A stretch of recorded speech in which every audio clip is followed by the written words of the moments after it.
Welcome to Cobalt Fairy YouTube channel. If you like our channel, please subscribe and make sure to click on the bell icon, so that you won't miss any future audiobooks we'll upload for free each week on YouTube. Falling for the Highlander by Lydia Kendall. Chapter 1. Where are we going? Ewan asked his mamma, as they rode out of the clan boundaries in their royal carriage. The sun was rising on the MacDonald clan boundaries, basking the vast green lands and its residents with its soothing glow. It was the year of 1432, a year filled with joy. Ye and I are going to welcome a very special friend into this world. Agatha, the Lady MacDonald, told her son, Ewan. A friend? Ewan asked, innocently, for he was confused. Ye'll see. She winked at him, making 3-year-old Ewan giggle and hide in her side. The truth of the matter was, Agatha was on her way to the neighboring Duggal clan with Ewan to meet Helen, the lady of the castle, and her newborn child. The Duggal clan and the MacDonald clan had a long-standing friendship, built upon years of union, camaraderie and trust. Unlike tradition in the Highlands, the two clans didn't have a rivalry, nor did they quarrel over territory or land. The distance between them was a mere mile, and the only reason Agatha had called upon the royal carriage was that a lady could not go out on foot. Agatha and Helen had been friends since the first time they met, almost 5 years ago. Their respective husbands, the current lairds, had been friends for even longer than that, having grown up together. Nothing and no one could ever come between or destroy the strong relationship the two clans had, not even the strongest of enemies. Love and friendship were the defining characteristics of their friendship. Each year in the summer, a festival was held in the outskirts by the two clans, where the young and old would mingle and dance. It was there that many of the youth would meet and fall in love, not being held back by their different origins. The two lairds were the fiercest and most hard-working leaders in all of the moors. They put their people above all else, their duty above their personal gain. And the two ladies? They were adored by the public and admired for their class and elegance. Agatha had given birth to her son 3 years ago, and now it was Helen's turn to bring a kin into the world. Lady MacDonald was absolutely delighted when she woke in the morning to find a letter had arrived from the Duggal castle, announcing the birth of their heir. How much longer? Lady MacDonald called out to the coachman, impatiently. The normal 20 minutes carriage ride seemed like hours long to the excited Lady MacDonald. It was meant to be for the heirs of the Duggal and the MacDonald clans to play together. They were, after all, born best friends. We're here, Lady MacDonald. The coachman answered back, pulling the carriage towards the Duggal castle grounds. Lady Duggal. Sophie whispered, nudging Helen lightly out of the blissful sleep she had fallen into. Fluttering her eyes awake, she replied, "Aye? They have arrived, me lady," Sophie informed her, opening the curtains and allowing fresh light into the chambers. "Help me up," Lady Duggal ordered, feeling excited that her friend had finally arrived. "Where's the babe?" Lady Duggal asked, running her hand through her ruffled hair. "Nay, lady, ye mustn't strain yourself," Sophie insisted as Lady Duggal began to get up. "The baby is in the nursery. Go on and bring her to me," Lady Duggal told Sophie, lying back down into the comfortable bedding. "Aye, I'll fetch her while ye stay put," Sophie conceded, smiling tenderly. The whole castle was excited about the birth of the new princess, Isla Duggal, who was now the apple of everyone's eye. Even though the Laird and Lady had been married for nearly 5 years, now, the good Lord had finally bestowed them with the blessing of a child. Lady Duggal was the most ecstatic, for she had finally given her husband a child. A child they vowed to love unconditionally till the time came for them to leave this world. Laird Duggal was gone on a hunting trip and hence had not met his daughter yet. Regardless, Lady Duggal had sent him a message the second she felt the baby was ready to come. It wouldn't be too long before her husband would return. Lady Duggal waited for Sophie to return with Isla, already missing having her little bundle of joy in her hands. Long ago, when the two ladies had become friends, they had discussed a silly dream. At that time, both had not had children. Their dream was to raise their children in hopes to have them marry each other one day. Lady Duggal could only hope this dream was going to come true. Sophie returned to the bedroom with Isla wrapped in a woolen blanket and held tenderly in her arms. Lady Duggal held her own arms open to take her baby and cradle her. "Bring them in. We're ready," she ordered Sophie, who rushed outside to bring in Lady McDonald and Prince Ewan. "We have some really special guests here to meet ye, me wee lamb." Lady Duggal cooed at baby Isla, who was stretching her arms. Isla was already the spitting image of her mother, with the same red hair and pale complexion. Her eyes, however, paid homage to her father, blue and piercing in their gaze. There was a brief knock on the door before it opened, and in stepped Lady McDonald. Ewan followed closely, timid and hesitant. "Oh my!" Lady McDonald gasped, clutching her chest in awe as she continued to approach Lady Duggal. "As precious as her mamma." "Won't ye come hold her?" Helen offered, smiling radiantly. Agatha giggled, winking as she sat next to Lady Duggal on the bed and took the baby in her arms. "Don't mind if I do." "Is it a?" Lady McDonald began to ask, but Lady Duggal already knew what her query was and interrupted her. "It's a little girl," Helen told Agatha. "Me wee Princess Isla." "I hope ye remember our deal," Lady McDonald joked, though she hoped Lady Duggal shared her sentiment. "I wouldn't dare to forget," Helen replied, resting her head on the bedpost and looking at Ewan. "Come here to your auntie, won't ye?" Lady Duggal asked, opening her arms. Ewan ran to her, nestling himself into her side. Lady McDonald was concerned. "How are ye though?" she asked. "I'm fair puckled." She took her time coming out, this one. Lady Duggal laughed, looking like an angel. Helen patted her dear friend's frail hand. "I can see that. Ye look very tired, Helen. Ye should be getting rest."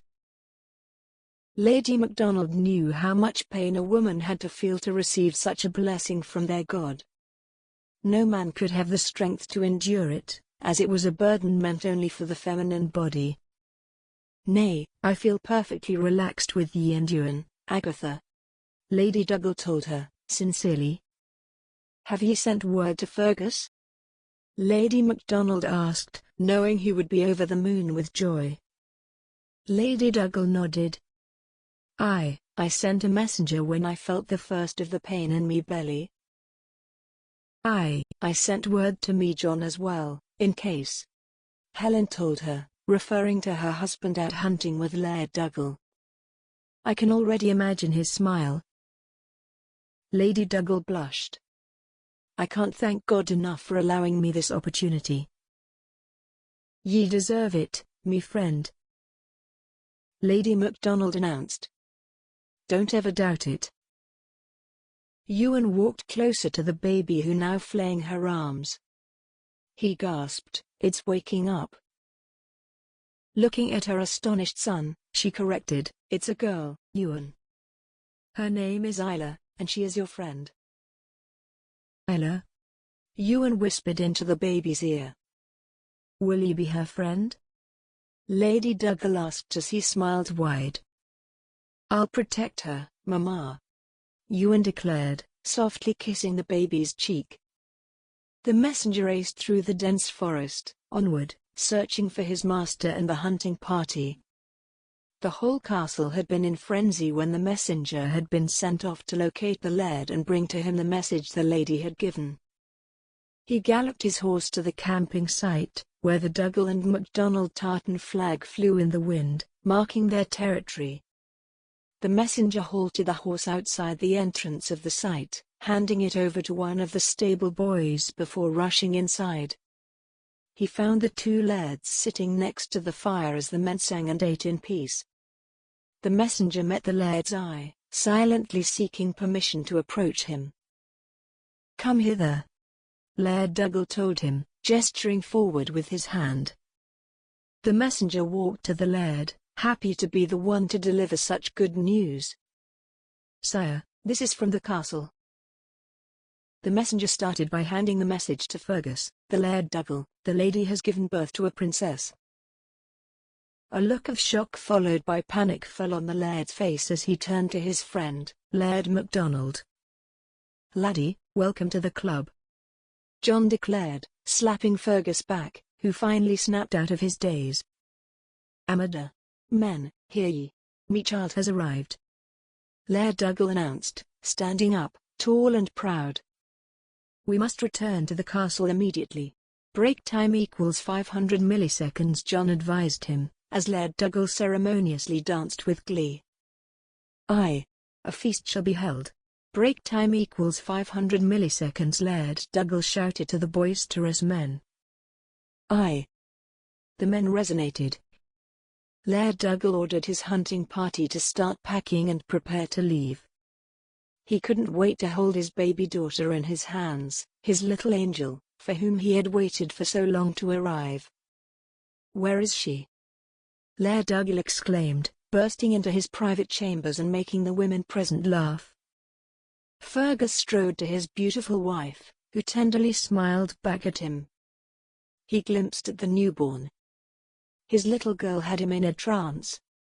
He wasn't aware of anyone else in the room. Holding Isla in his arms, he knelt next to the bed, simply gazing and cooing at his daughter.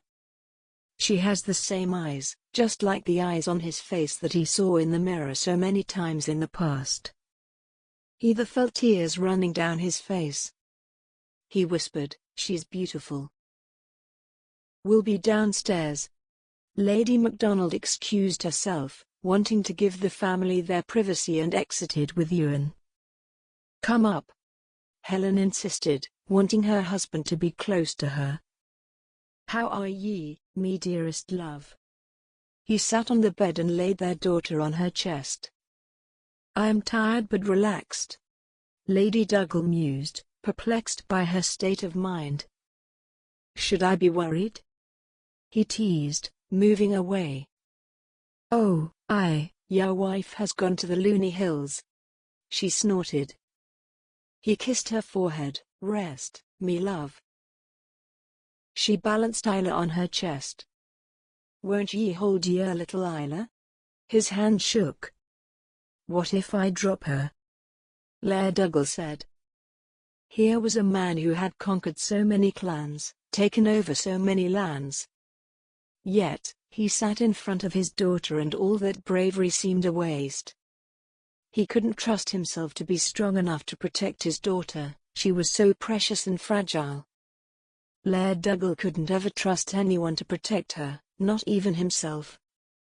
"Ye won't. Break time equals 500 milliseconds," Lady Duggal comforted him, noticing his hesitance. Holding Isla in his arms, he whispered to himself, "She's so little."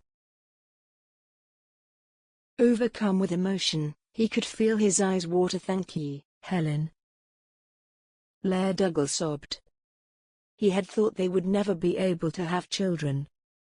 The healer had said that Helen wouldn't be able to conceive. Laird Duggal had been terrified when they learned Helen was pregnant. He was not willing to lose the love of his life for an heir. The Laird had suffered in the past few months.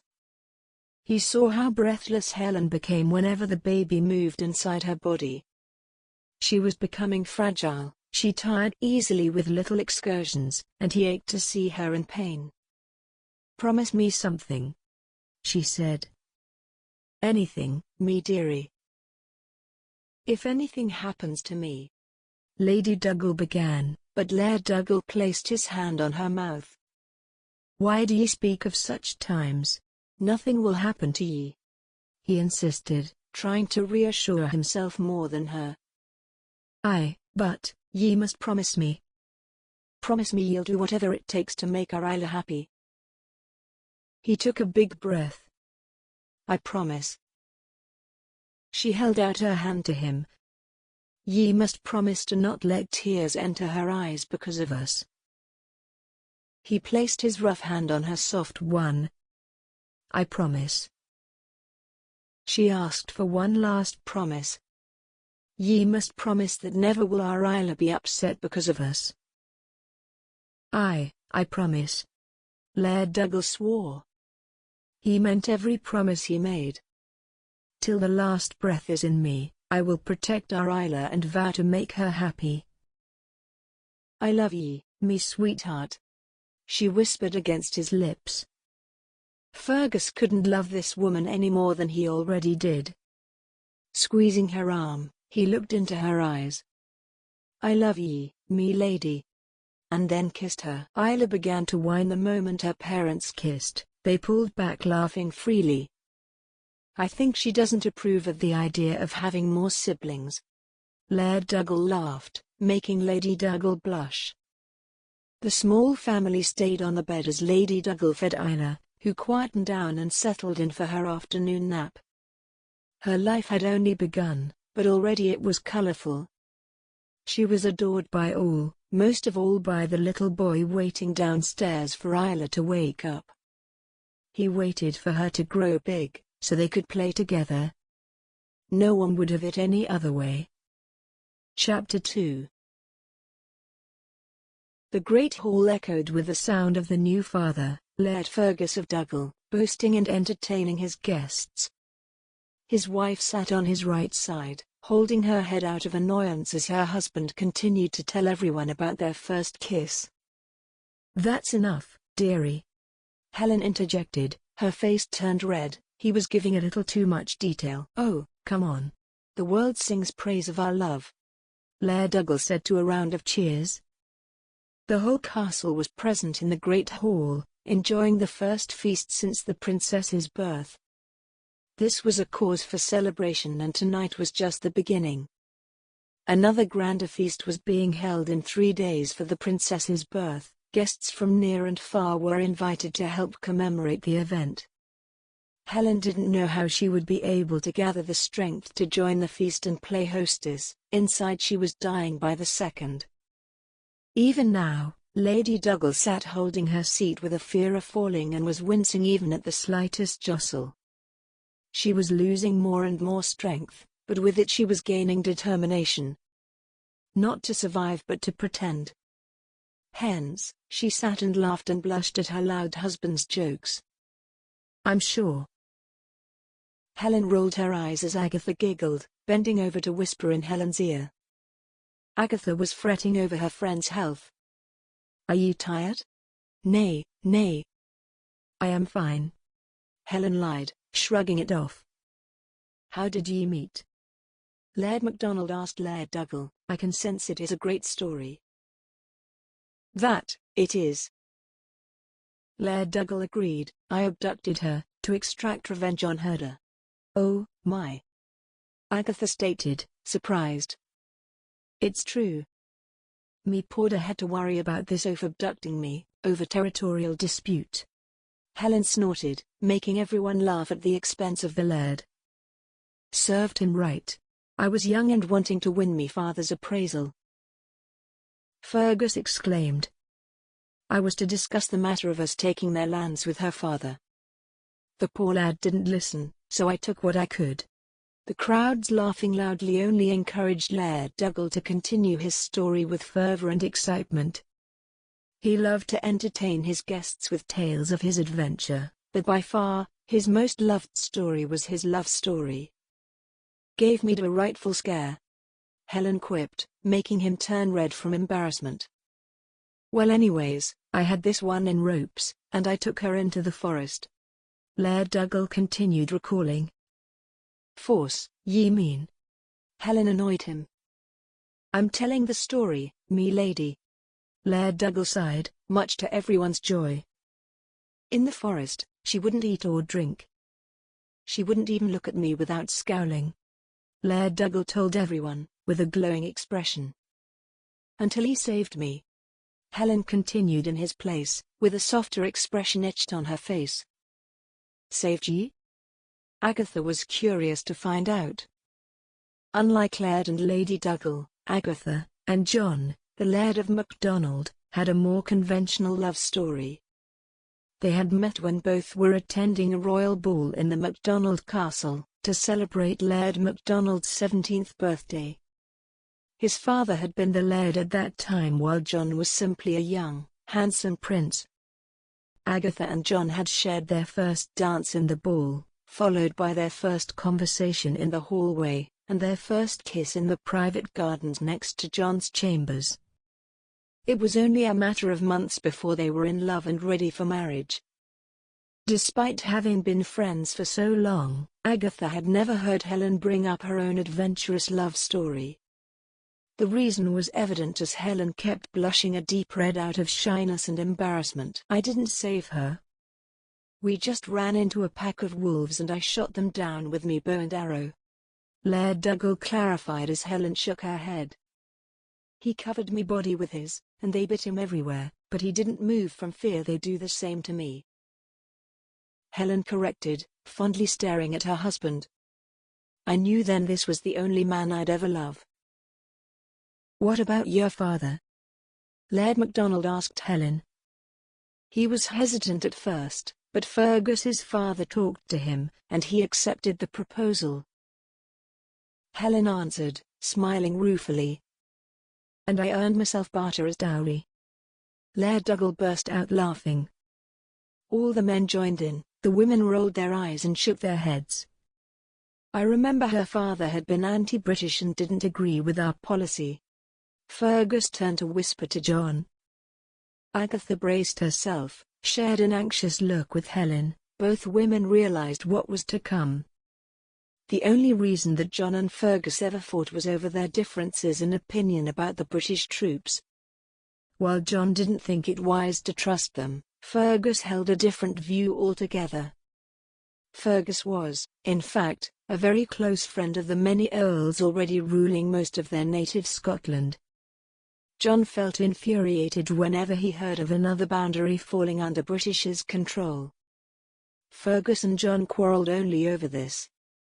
John wanted to drive them out, Fergus wanted to make peace with them. Rightfully so. John said, I don't think those bastards deserve to rule our lands. They rule more justly than some of us can even dare to imagine. Fergus retorted, haughtily. Suddenly John became serious. Because they trick ye with their elegance and rob us. John. Agatha whispered, holding her husband down by placing her hand on his thigh. Please. John was getting out of his chair. Jem, I think we should head back. Ewan is tired from the day. Everyone stood out of respect and Agatha rushed to say goodbye to Helen, who looked slightly amused. Every time. Helen giggled as Agatha groaned. Aye. Agatha said, laughing along. Now, ye take good care. I will come see ye tomorrow. Don't worry. Helen reassured, kissing Agatha's cheek. Shall we, me lady? Laird MacDonald asked Agatha, taking her fur coat from the wench who stood waiting. Oh, stop will ye? Agatha scolded, feeling irritated. Ye always do this. Feeling chagrined, John explained, he never stops once ye bring up the British rascals. It's not me fault. It's both of yours fault. Agatha snapped. Behaving like children. It is late though, so we must head back. John reasoned, feeling a bit belittled. Only his wife could get away with scolding and reprimanding John, the fierce and mighty Laird of MacDonald. John shuddered to think what would happen when Fergus would give in to their agenda and hand over his own land to them. John refused to be neighbours with the British, a nation that was slowly and steadfastly taking over the Scottish Highlands and marking it as their own. Thank ye for hosting us, Laird Duggal, Agatha said to Fergus. It was me pleasure. Fergus answered, kindly, before turning to John, who looked utterly sour. John. Fergus nodded once. Fergus. John replied, tipping his head forward before turning to exit the great hall with his wife and child. Ye both is such wee boys, Agatha commented as they headed to the carriage waiting outside. Ye won't understand, honey. John groaned, holding a sleeping Ewan close to his chest. Oh, pray tell what I don't understand, Agatha remarked as they sat inside the carriage. For one, Fergus is too naive, and they'll use him, John answered her, soberly. For another, he wants to be used by them. Oh, me dear husband, that is not true. Whatever does it even mean? Agatha asked, exasperatedly. It means that our dear Fergus is simply fascinated and impressed by the British. He wants to show them that he is no less. John tried to explain properly so as not to confuse Agatha more. Yet, they only see him as a pawn. They will trick him into getting his land. John, Fergus is a smart man. Ye only think this because he doesn't agree with ye. We never know, Ewan may grow up to share the same view. Ye need to respect Fergus' opinion. Agatha tried to reason. Oh blimey, woman. Me son will never grow up loving the British. He knows where his loyalties lie. John scoffed, apparently offended by Agatha's assumption. Agatha sighed inwardly, rolling her eyes at her husband's lack of understanding and sometimes even compassion. John was a just leader with a sound composure and openness to listen to everyone. Yet, all of that went out of the window if anyone dared defend or advocate for the British in front of him. Agatha wondered if his inability to overcome his prejudice would become the end of him. Agatha knew bringing any of this up would upset her husband and tried to change the subject swiftly. Let's hope so. Agatha smiled, offering peace. Huh, Ewan? Your mama thinks you will make friendship with the bad British. John nudged young Ewan awake. He looked around, clueless, trying to figure out what was going on. What? Ewan asked in his sleepy childlike voice. There ye go. Ye've woken him up now. Agatha simpered, folding her hands angrily. We're home anyways. John defended, feeling guilty. Duh, why is Mama sad? Ewan asked, inquisitive as ever. Even for a 3-year-old, Ewan was quite perceptive, noticing things most adults would easily miss. John was so very grateful that his son had been born with his mother's mind. Agatha was after all one of the most sensible and ferocious women John had met. Agatha still teased John relentlessly for the way he had acted on the night they met, awkward and clumsy. He had been intensely taken aback by her beauty and grace. He had seen her in the competitions and across town but had never paid a lot of attention to her. Agatha was not one to run after ball gowns and perfected hair. She was a tough girl who would roam around in her mud-stained dress, with her hair tied in a bun and a kerchief wrapped around to hold the strands back as she played rough on the fields. Perhaps that had been the reason her beauty had been so easily concealed from John's eyes. However, when she arrived at the ball, John was completely taken aback. Instead of the girl covered in mud and sweat, he had met a fairy dressed in the prettiest of clothes with the most delicate of faces. Her features, so exquisite, had been highlighted by the different setting. John had shaken while asking her to dance, but Agatha had taken charge, holding his hand and pulling him onto the dance floor. It was only a matter of minutes before both were talking like they had known each other forever. After finishing their dance, John had led Agatha out of the ballroom to talk to her and get to know her better.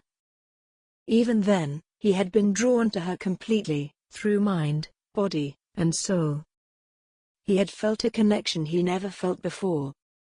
John had seen his mother nudge her father, who had given him an approving look, and John continued to talk to Agatha. They were sitting on the private garden bench, talking and laughing when the moonlight broke through the trees and cascaded on Agatha's already glowing skin. Their eyes met for a second before their lips met, molding into one pair, passionately.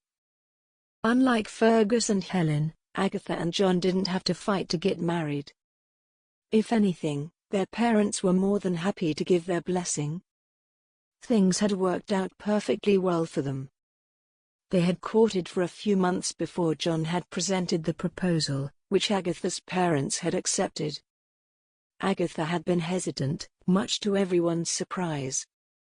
Instead of saying yes right there and then, Agatha had asked for time to think and had left the clan boundaries for her cousin's estate somewhere in the north.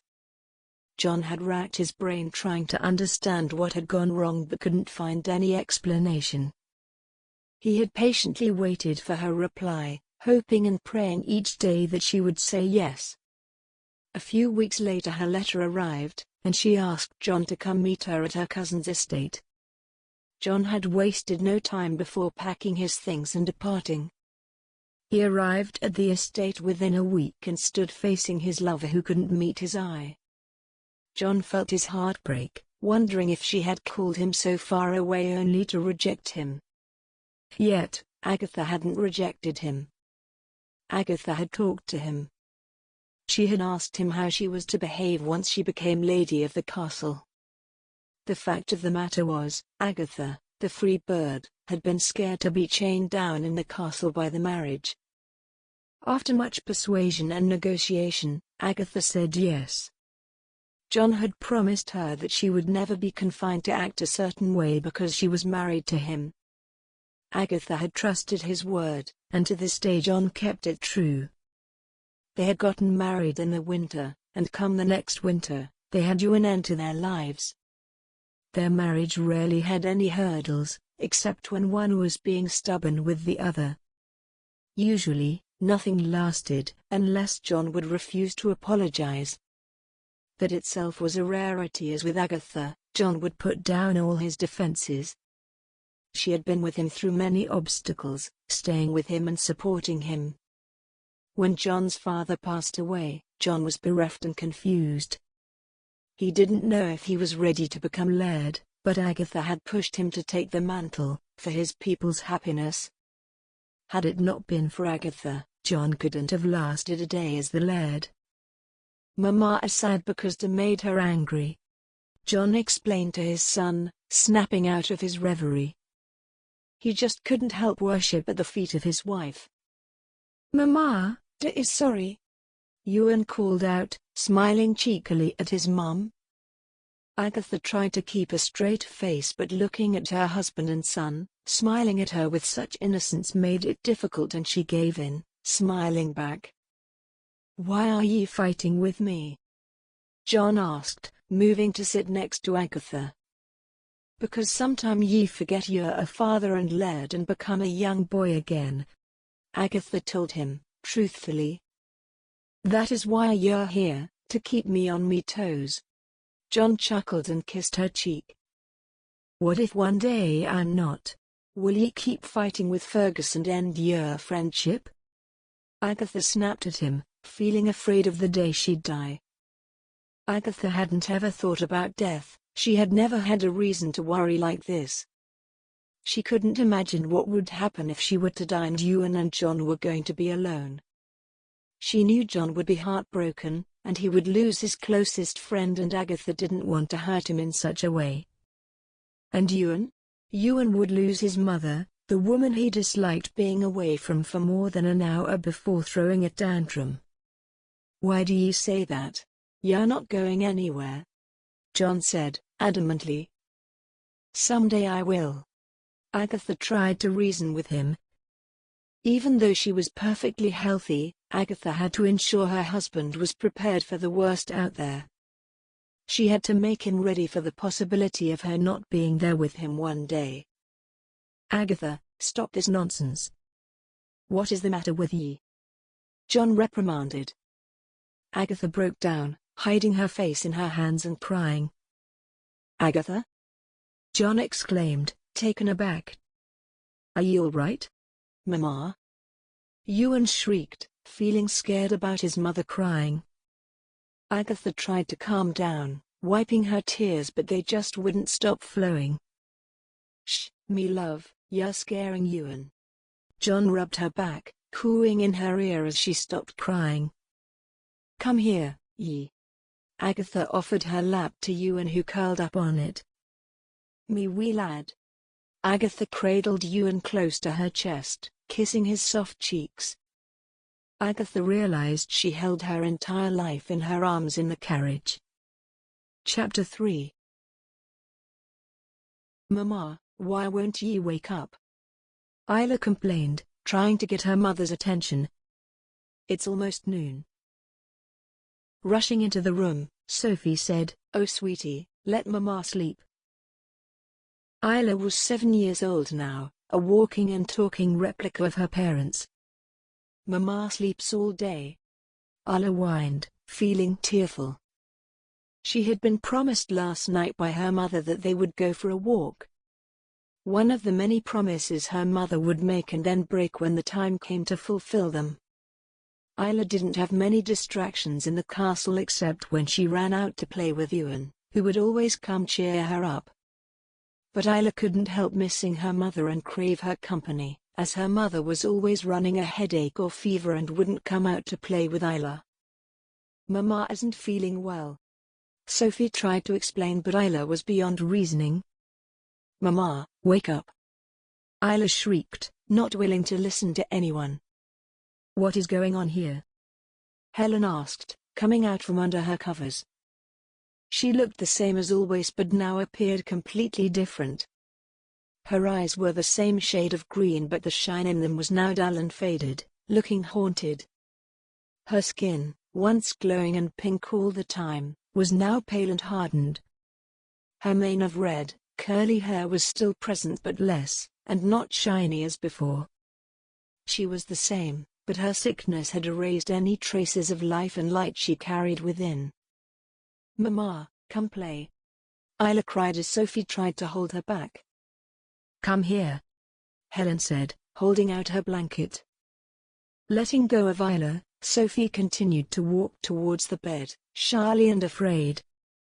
Sophie stayed back, her arms open to make sure the bed wouldn't jostle too much in case Isla began to bounce. "What is it, me lassie?" Helen asked, clearing the hair out of Isla's face. "I want to walk with ye." "Ye said ye'd take me for a walk," Isla reminded, sullenly. "I know, me lamb, but I feel very sleepy," Helen tried to explain. "Why?" Isla asked, the one question Helen couldn't answer honestly. "Because the healer gave me a potion that makes me sleepy," Helen clarified. "Don't drink it then," Isla suggested, calmer now. "But then Mama will be very sick," Sophie added, smiling sadly at Isla. Isla didn't know the truth. She didn't know her mother was dying. That it was a miracle she had survived for so long, nearly 7 years. 7 years had been spent waiting to die, waiting for death to come knock at her door. Even though Helen had decided long ago to hide the truth from Fergus, he inevitably had found out. He had noticed how his wife was slowly becoming weaker. Fergus had begged Helen to try new remedies, and perhaps that was the only reason she was still alive. Yet, Helen was slowly giving up now. Despite what everyone thought, Helen threw away her medicine, not wanting to mess with the faith God had set for her. Helen knew Fergus would be furious if he found out, hence she sneakily disposed of it. Helen felt Sophie suspected, but that she also understood Helen was tired now.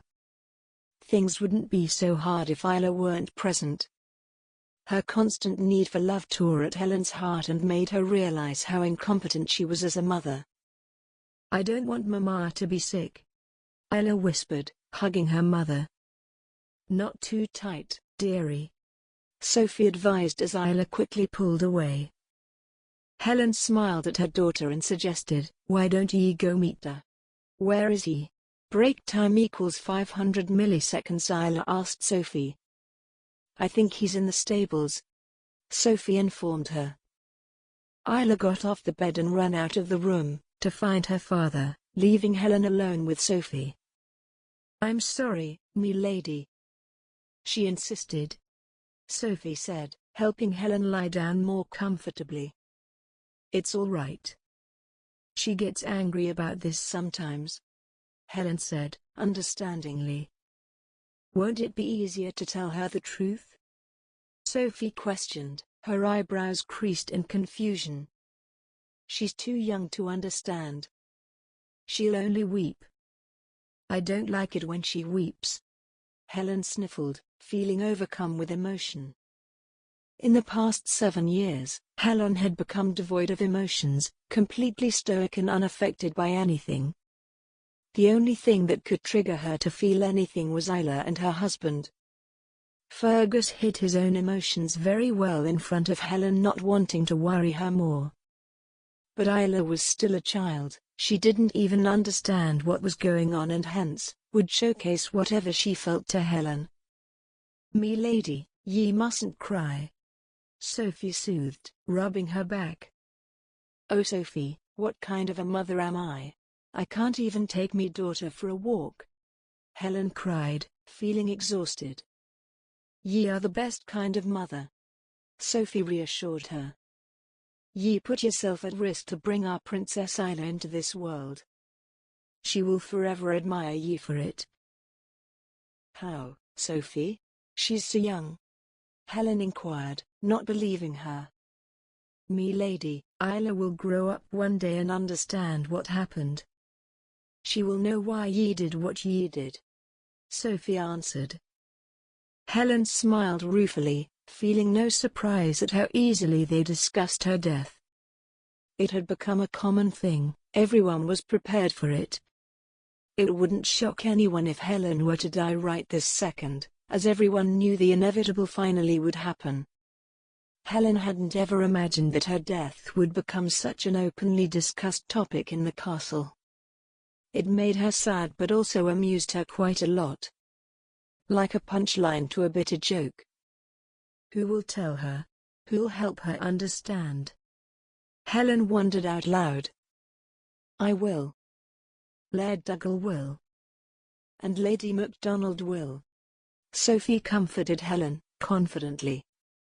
Helen was somewhat appeased by the thought. She knew Agatha would take care of her daughter as her own. Isla wouldn't feel like an orphan so long as Agatha was in her life. In the past 7 years, the MacDonalds had proven themselves to be the most faithful and trustworthy friends. Helen knew she had been right to trust Agatha with her secret. Even now, Agatha would take Isla home with her when Helen would get really sick, knowing Helen didn't want Isla to see her in such a condition. Agatha would personally take care of Isla rather than leave her with a wench to be looked after. Helen's eyes filled with tears at the thought of Agatha and how grateful she was being such a good friend to her. The MacDonalds had proven to be the strongest of allies. John had taken over many battles to allow Fergus time alone and at home with Helen. The past 7 years had brought the two men even closer, no longer even fighting over the British. Sometimes even though she didn't like to think this way, Helen felt happy her impending death had done such good things. As expected by Agatha and Helen, Ewan and Isla had become the closest of friends. Ewan would always be there to cheer up Isla, whenever he wasn't being trained to take over the clan. Helen had once dreamed of being alive long enough to see him become Laird but knew that would not be possible anymore. However, even as a 10-year-old, Ewan showed promise. He was courteous and intellectual, with good leadership and a determination in his eye. Helen had seen the same determination, a fire to lead their people in Fergus and John's eyes. She knew Ewan would be no less than them. In fact, he would be better for he had both John and Fergus as mentors. "Ye should sleep now, milady," Sophie stated, fluffing up Helen's pillow and turning to close the curtains. "If Isla gets upset, take her to the MacDonald castle." Helen yawned, feeling drowsy again. Sophie noticed Helen was wincing while talking. "Me lady, would ye like something for the pain?" "Nay, I am fine." Helen lied, "Wake me for the feast." "Aye, me lady," Sophie replied from the door before exiting Helen's private chambers. With the door closed and the room was suddenly dark, there was no light except for a few specks through the curtain. Helen, once a social and talkative person, had grown to like the darkness in the past 7 years. It had become her hiding place, where she was most comfortable. Helen closed her eyes, wondering if this slumber would be her last. "Duh, are ye there?" Isla called out, entering the huge stables. Isla rarely spent any time here, except when Ewan forced her to come.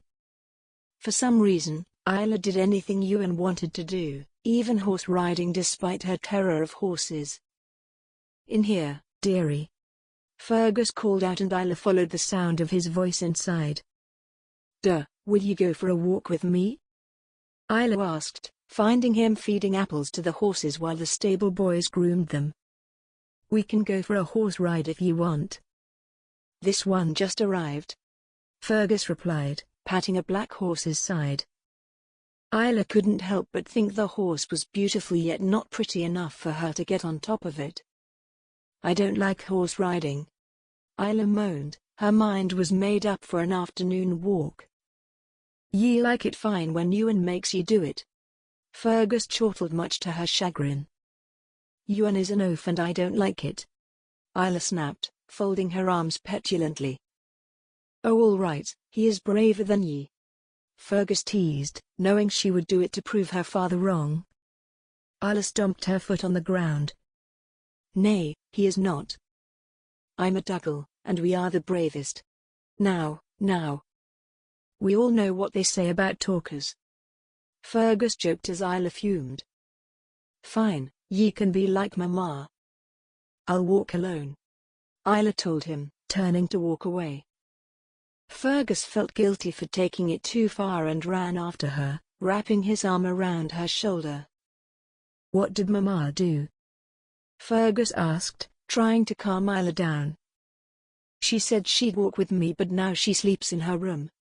Isla pouted, feeling betrayed. "Oh lassie, she's sick. She can't strain herself like ye and I can." Fergus offered a reasonable explanation.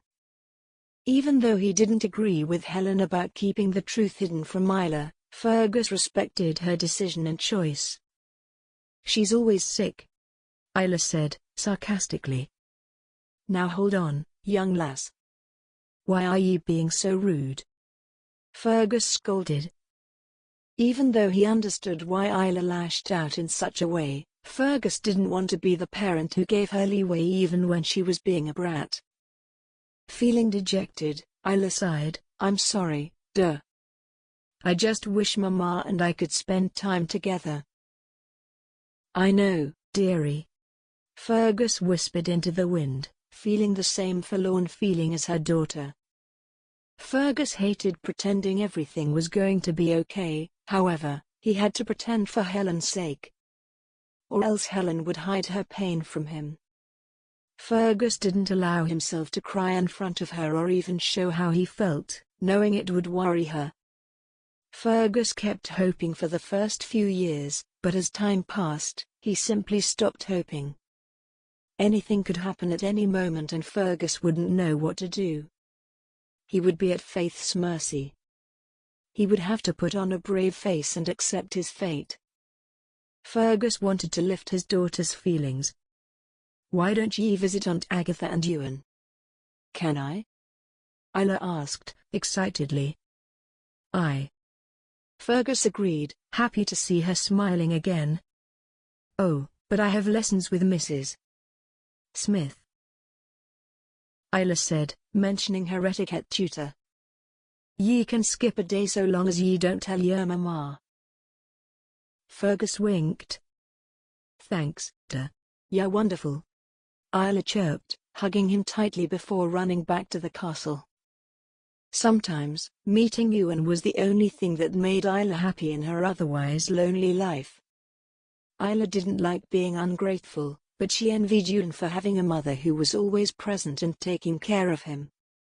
Isla loved her mother, but she couldn't help but wish Helen was more like Agatha. Master Ewan, eyes on the target. The archery tutor whispered into Ewan's ear from behind him as Ewan tried to aim at the red dot on the board. Take a deep breath, the tutor instructed, and Ewan followed his instruction. Ewan locked his eyes on the target, taking in a deep breath as his arrow pointed directly at the target. Release, the tutor ordered, and Ewan let go. The arrow flew out from his bow, rushing towards the red dot and hit it right in the center, going halfway through the board. Splendid, the tutor complimented, taking Ewan's bow to place another arrow. Another, Master? Aye, Ewan replied, hoisting the bow up and positioning the arrow properly again. Ewan had been practicing since the morning and felt utterly exhausted. Yet he knew his father would be proud to hear how long he had practiced, hence he kept pushing himself to practice. He felt bored but didn't know what would be better to do with his day. The only time Ewan could ever have fun was if Isla came over, which didn't seem likely today as she had, excitedly, told him about her plan for the day. She was going to spend it with her mother. They were going to take a walk together. Ewan was excited for Isla, knowing how much she craved her mother's company. He couldn't imagine how it would feel if his mother didn't spend as much time as she did with him. Ewan wondered if he could meet Isla in the evening or go to the Duggal castle for the night feast. His mind began to think about Isla and all the mischief they could do together, making him lose focus. Release, the tutor said, breaking Ewan out of his thoughts as he released the arrow. It missed the goal completely and Ewan turned red in anger. It's all right, Master. One more? The tutor offered, as Ewan closed his eyes to focus. Aye. Ewan huffed out, raising his bow again. He didn't miss this time as the arrow plunged into the board, breaking through and flying out from the other side. Very good, Master.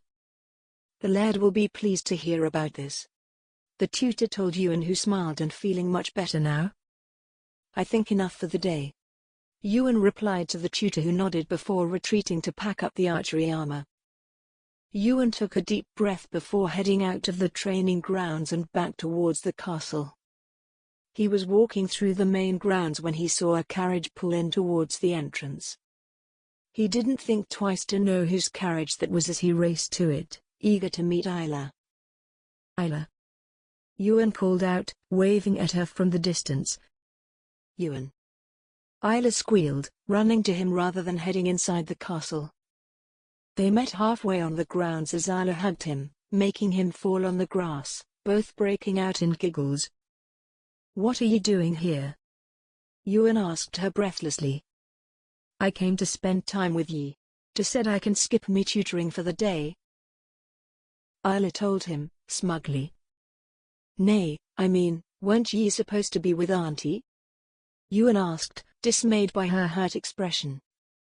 Ewan didn't have to ask what had happened as he wrapped his arm on her shoulder, racking his brain for a way to cheer her up. He helped her off the grass as they began walking to the castle.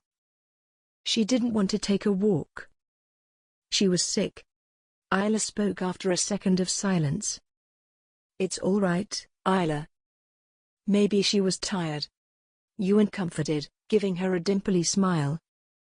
Maybe. Isla shrugged, wanting to change the topic. To think's you're braver than me. Isla scoffed, successfully switching the subject. He wouldn't dare. Ewan said in mock horror. I have nothing on ye, O brave warrior Isla. Bow down to me, peasant. Break time equals 500 milliseconds. Isla giggled, enjoying their familiar teasing. Ewan would always light up her mood in a mere few seconds, without any awkwardness.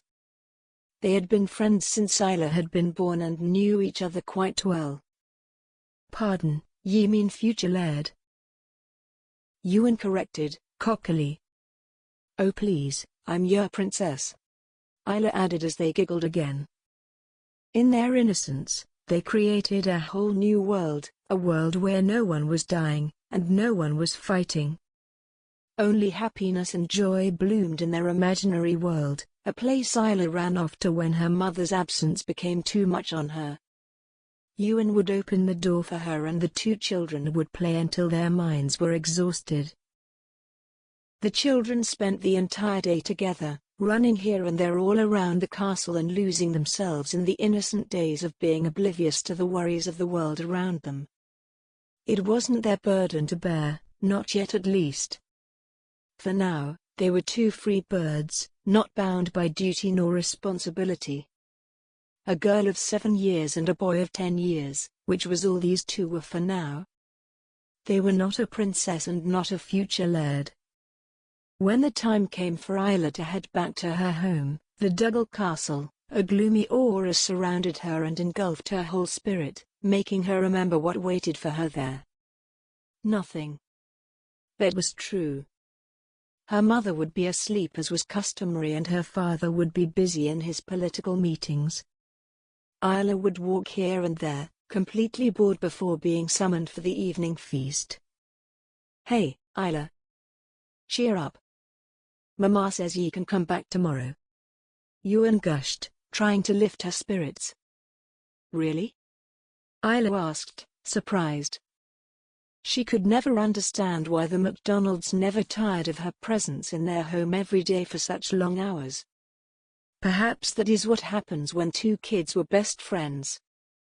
Isla hugged Ewan tightly, not looking forward to one whole night of separation between them. "Really?" Ewan confirmed, reassuring her. Isla got in the carriage waiting for her, feeling much better than the sour mood when she had arrived. Isla reached the castle just as the sun was setting and ran inside to find her father. Instead, she found a group of maids standing together and crying. As if on cue, they all turned to look at her and broke down further, scaring her in the process. Isla ignored them, going into the great hall in search for Sophie. She found Sophie sitting near the dinner table, patting her eyes with her handkerchief. Isla was shocked to find even Sophie was crying. "Sophie, what is going on?" Isla questioned, terrified. "Oh, Isla." Sophie cried out, pulling Isla into her arms. "Come, we must go to Da."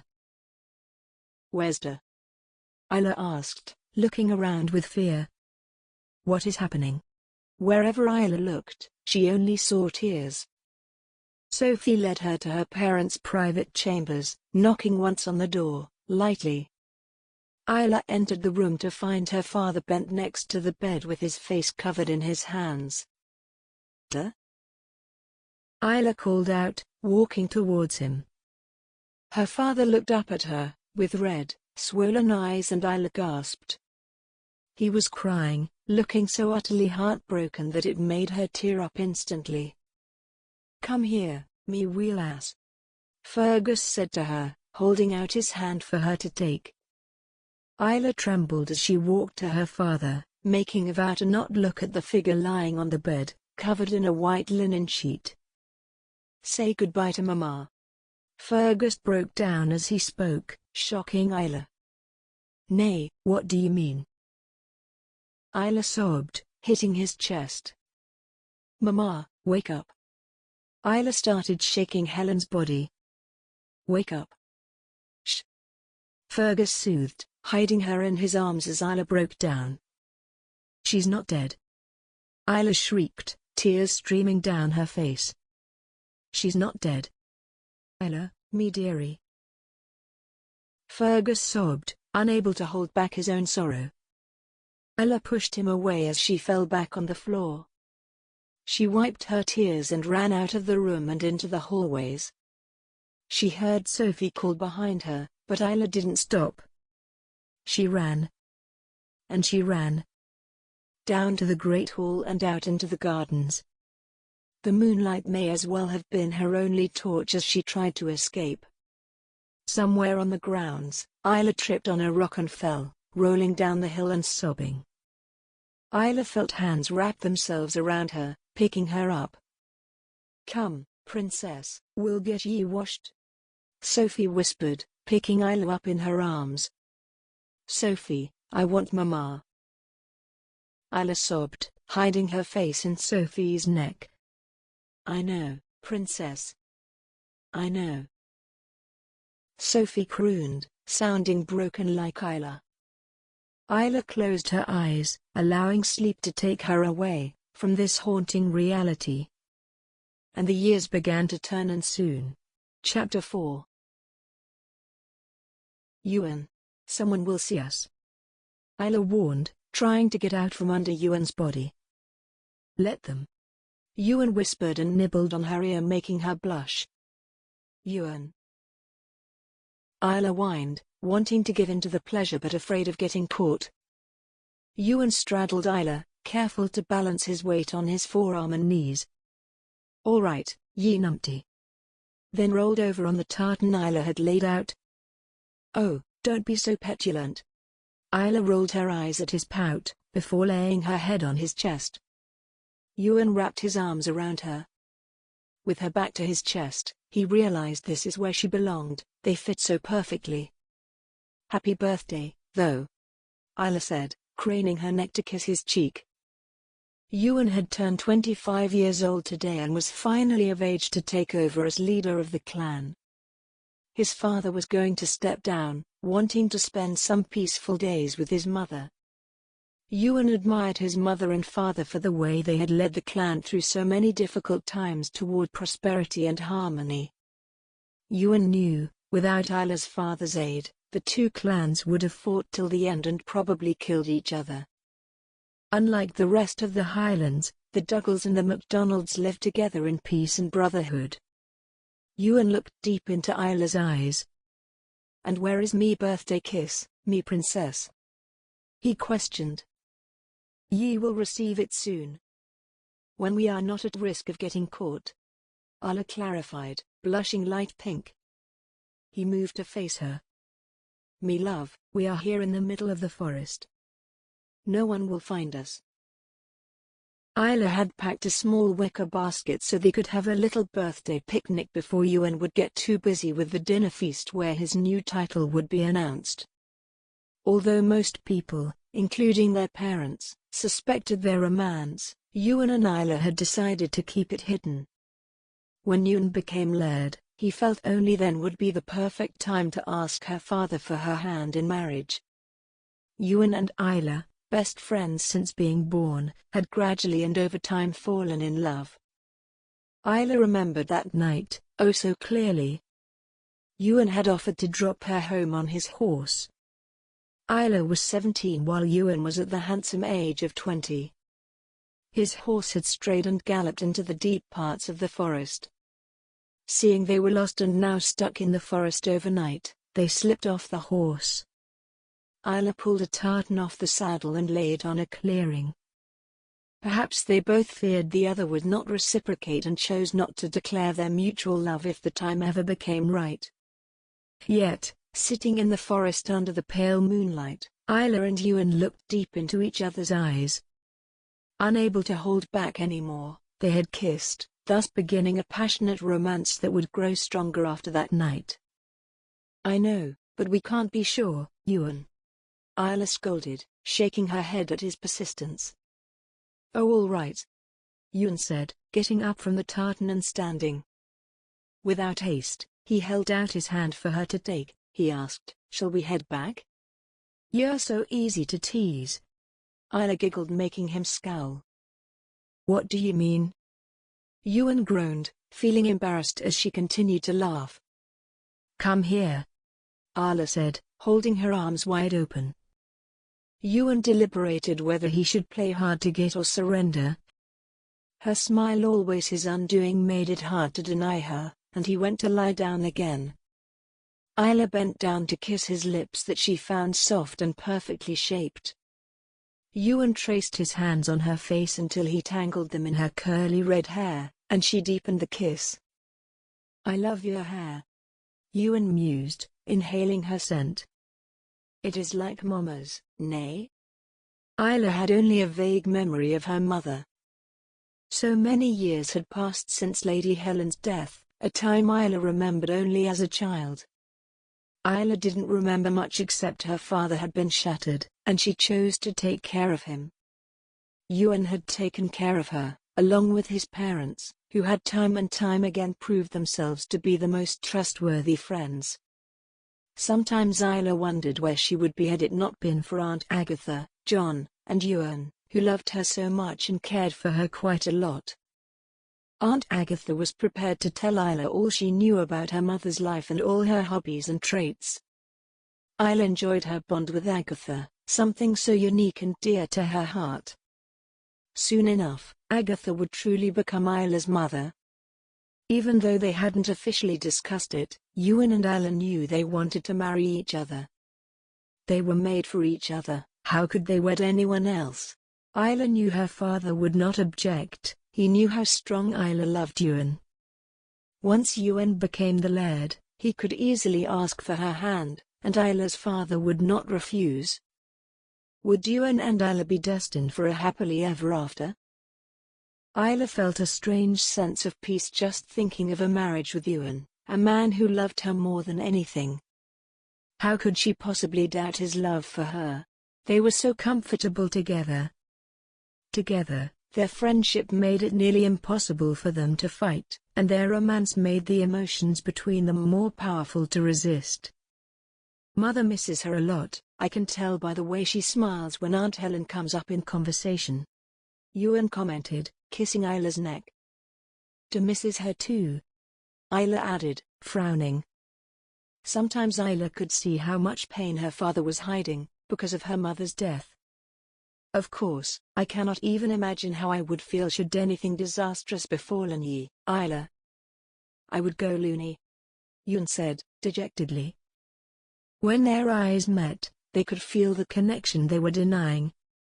Ewan pulled her close, rushing their lust through each other. He hitched up her skirt, allowing her thighs to be exposed.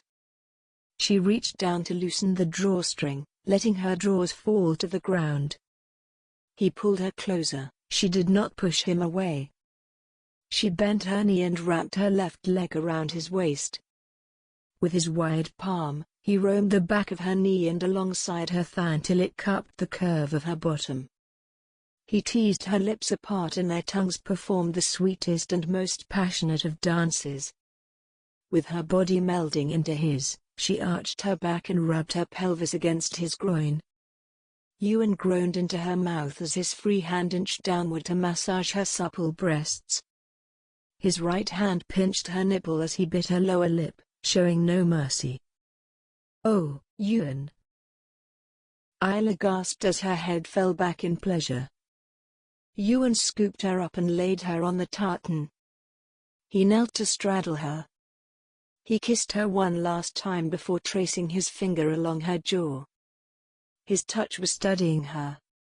He traced his tongue on the edge around her ear.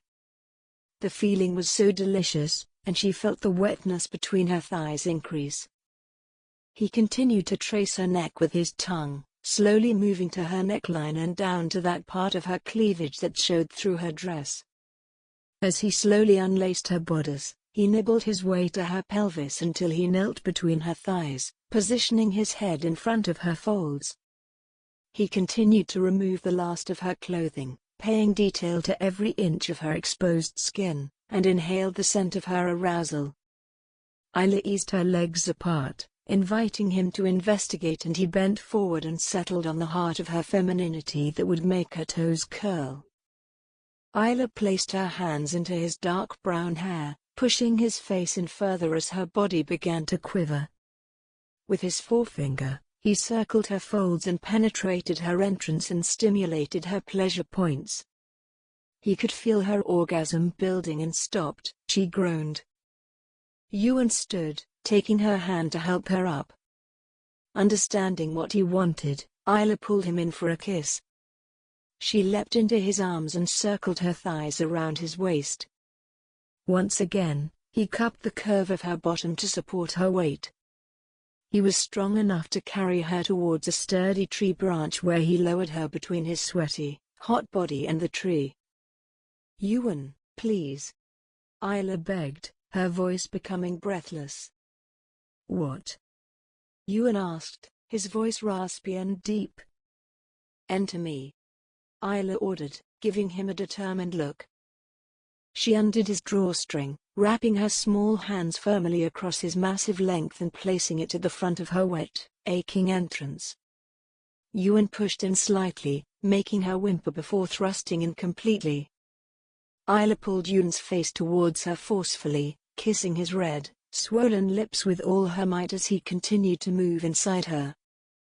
His pace increased as the sound of her groans elevated, making him feel closer to his climax. Isla came with a jolt as her walls clenched around his thickness and he finished inside her, biting down her neck to mark her. Is the birthday boy happy now? Isla giggled as they dressed up. The birthday boy's late. Ewan groaned, hurrying to change. Why? Isla asked, highly amused by his frenzied state. Mother wanted me to go over the schedule for tonight. Ewan explained, helping Isla lace up her dress. Thank you for meeting me, Isla said, grateful for the time he always spent with her. Nonsense, thank you for doing all this, me love. Ewan chuckled, feeling spoiled by her. Isla was always there to do things with Ewan, no matter what hour, and Ewan couldn't help but feel grateful for her friendship and love. She was his partner and his lover, he could not bear the thought of ever losing her. Over the past 22 years, she had been his only constant support apart from his parents. Ewan knew she would always be there for him and would risk her own happiness and safety for his. Ewan would do the same for her. He wanted to give her the world and all the joys in it. He knew Isla had had a rough childhood and struggled still with the loss of her mother.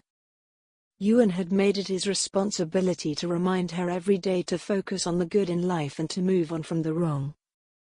Ewan was ready to spend the rest of his life with her and was waiting for his title to be announced so he could propose to Isla and make her his wife. He knew she wanted the same. Even though Isla did not say it out loud to worry him, Ewan could tell she was concerned with him becoming Laird. It would undoubtedly change things and his routine, making sure he was involved in politics and in all the matters his father was currently engaged. It would take away the time Ewan promised Isla, and that is why Ewan wanted to marry her, so they wouldn't have to sneak around. They could openly declare their love for each other and vow to respect each other as husband and wife. Ewan would not have anyone better than Isla to be his lady, to be the lady of the people as he ruled as Laird. Ewan, overcome with love, turned to look at Isla, who turned pink and gave him a puzzled look. How are ye so beautiful? Ewan inquired, goofily. Ye are such a numpty. Isla rolled her eyes, hiding her face. Ewan walked closer to her, lifting her face with the tip of his fingers and pecked her lips. If it were up to me, I'd stay here forever. Ewan whispered against her warm lips. I know, dear. But it's not, so hurry up. Isla joked. She picked up her tartan and shook off the dirt and wrapped it around her waist. Ye'll be there tonight? Ewan asked, hopefully. Of course, I wouldn't miss it for the world and neither would Der. Isla promised and kissed Ewan's cheek. They mounted their horses and headed out to their own castles. The forest was their meeting spot and easily accessible from both sides. The time when Isla feared horses was long gone, replaced by a passion for them and horse riding. Ewan had taught her over the years, and now Isla preferred using her own horse for traveling rather than the royal carriage. She knew it was very unladylike, but her father didn't mind, so long as she was happy.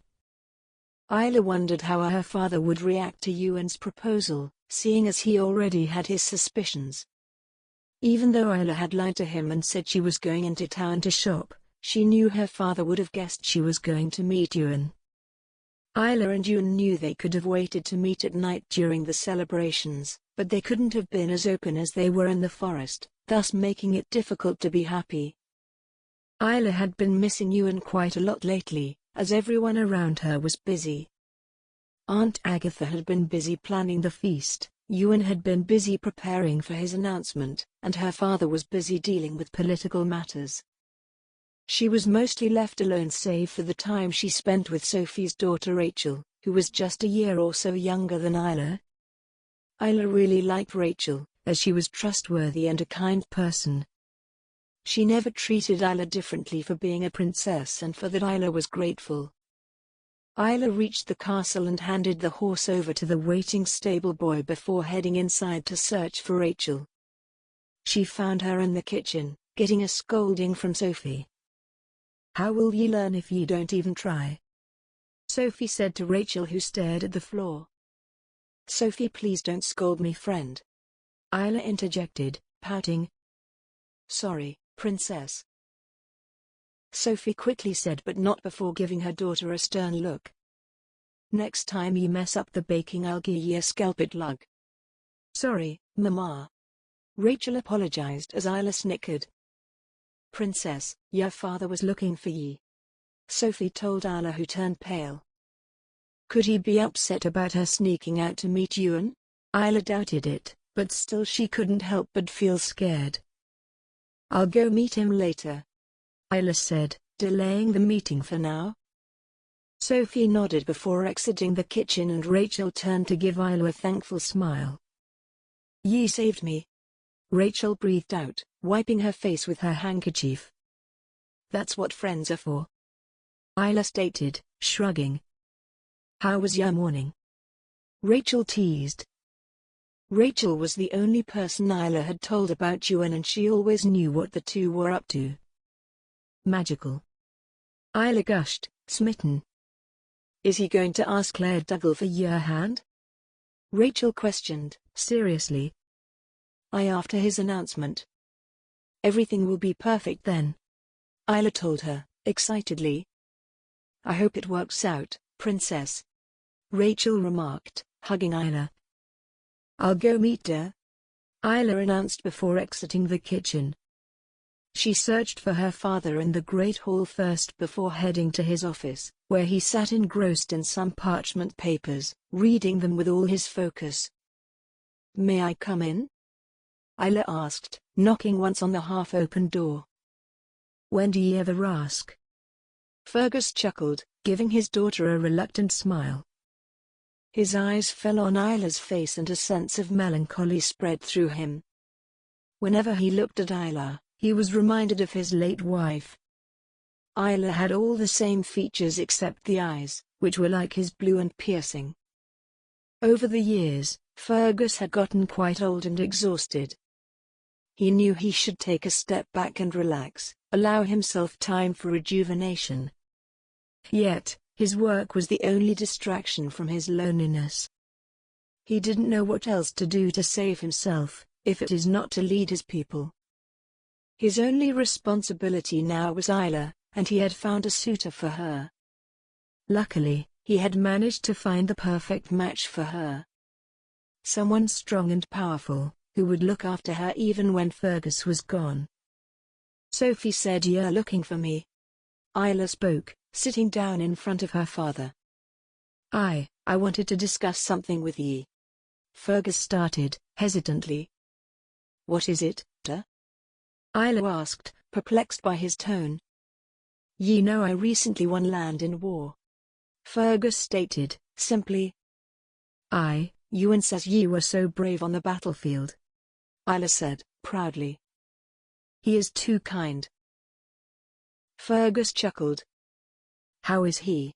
We'll go to the celebration tonight." "He is good, and we will," Isla said, surprised that her father was not being awkward. Perhaps he was going to understand their love easily. "I was hoping we could move to the new castle, to settle there for the winter, at least," Fergus told her, casually. "What? Why?" Isla queried, turning pale. She didn't want to move away to anywhere, as it would take her away from Ewan. "To make sure the castle isn't taken over by nomads or other enemies," Fergus said, awkwardly. Why not ask someone from your men to stay there? Isla retorted, not willing to skip out on her plans. It's our castle. We'll move back soon enough. Fergus said, I want ye to meet someone there. Who? Isla asked, suspiciously. The Earl of Edinburgh. Fergus informed her. Why do I have to meet him? Isla asked, confused. Because he is a dear friend of mine and an important figure with the British troops. Fergus explained, and Isla felt her blood boil. Why was her father being like this?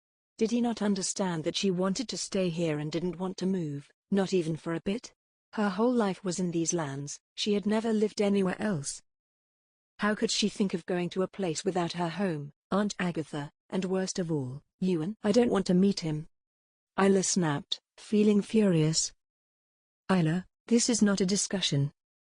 We are moving there for the winter season, and that is it. I expect ye to be prepared to depart in 3 days. Fergus ordered, himself feeling angry.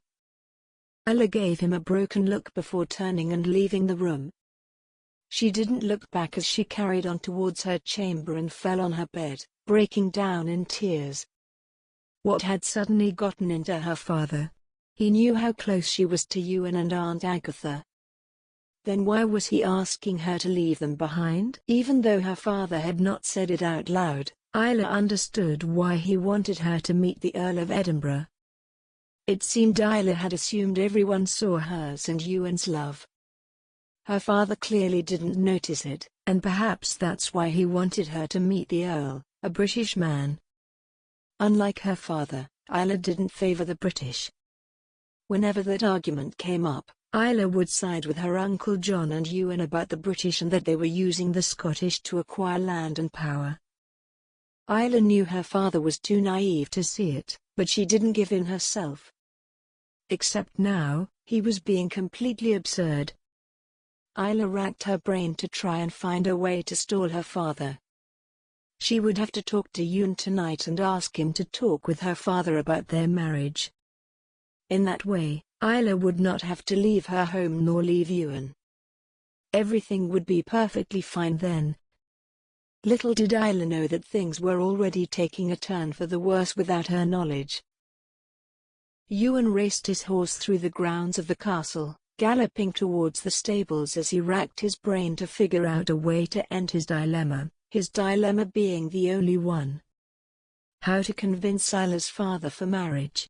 Ewan knew the task would not be easy, as rumor had it he was searching for an Englishman to wed Isla to gain the favor of the British troops.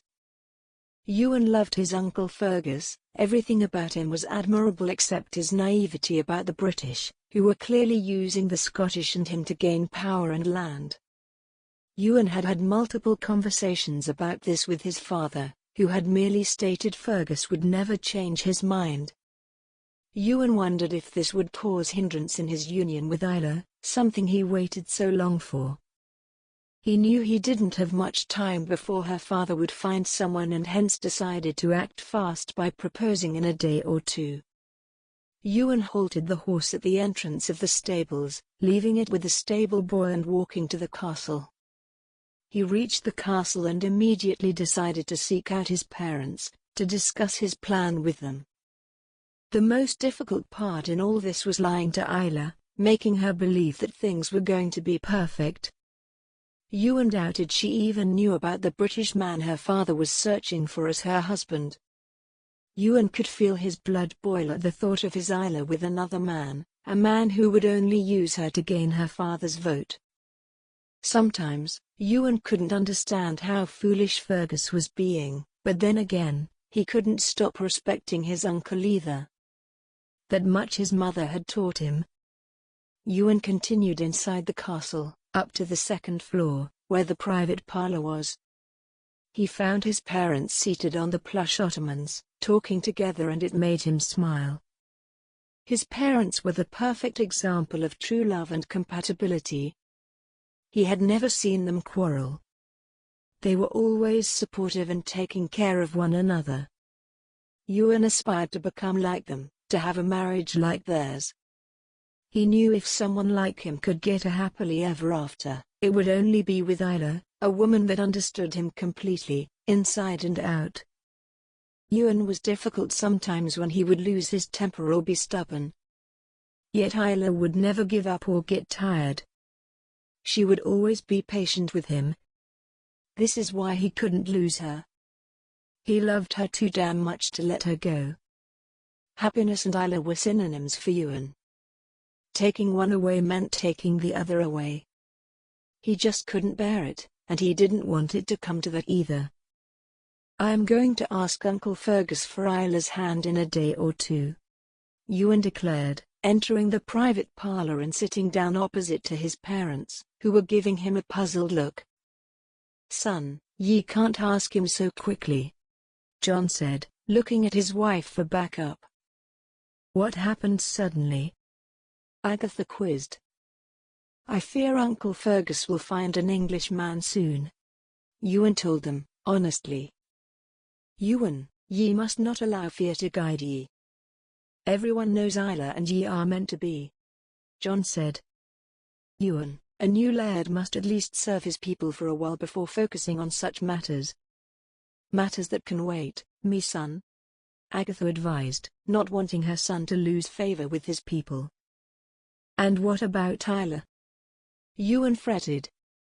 "Isla is our daughter-in-law, and Fergus can't take her away from us," Agatha calmly reminded them both. Agatha remembered the promise Helen and she had made to each other. It was the only thing she held on to after letting go of her friend. "I can't lose her," Ewan told them. "Ye won't," Agatha promised, determinedly. She loved Isla as much as he loved her. How could she let him lose her? Chapter 5. The carriages pulled up one after the other as guests headed into the MacDonald castle to join the new laird and his parents in the great hall. The whole town rejoiced tonight as it was the beginning of a new era and a new leadership. Young and handsome Ewan MacDonald was finally going to lead his people who already loved him. Having grown up under the supervision of his father and his uncle, the Laird of the Duggal clan, the young laird had all the traits required for the ruling. Ewan stood on the pedestal carved especially for the feast as he saw the guests piling into the great hall, eager to congratulate him. Ewan smiled and shook hands with everyone, but his eyes remained transfixed at the door, waiting for the most special guest to arrive. Isla had said she'd be here earliest but had still not arrived. Normally Ewan would not worry, but these days with the thought of losing her looming over him, Ewan could not help but feel anxious. His parents were right though, he couldn't propose marriage so quickly. It would make him look like an emotional, romantic fool in front of his people who needed a strong leader in the face of the British and their invasion. Everyone feared they would attack their land soon, especially since the Duggals didn't hate them. It made everyone feel afraid of what would happen. Ewan understood his duty came before his heart and hoped Isla would understand, as well. He was planning to talk to her after the feast, to explain to her they would have to wait a little while longer. Ewan knew it didn't make a difference, as long as they ended up together and believed in each other. Yet, he also knew Isla would get worried, and he wanted to prevent it. Finally, he saw Isla enter the great hall. She looked absolutely stunning, dressed in a deep blue gown with her red, curly hair wrapped elegantly making her look radiant. Her skin glowed, making her stand out in the sea of people around them. Ewan tried to catch her gaze, but he could see she was upset, her lips were turned down at the corners, and her eyes were serious. Ewan turned to look at Fergus, who also seemed quite serious, and wondered what was going on. He waited for them to approach the pedestal, and they did, soon enough. Much to Ewan's surprise, Isla ignored him and went straight into his mother's arms, hugging her tightly.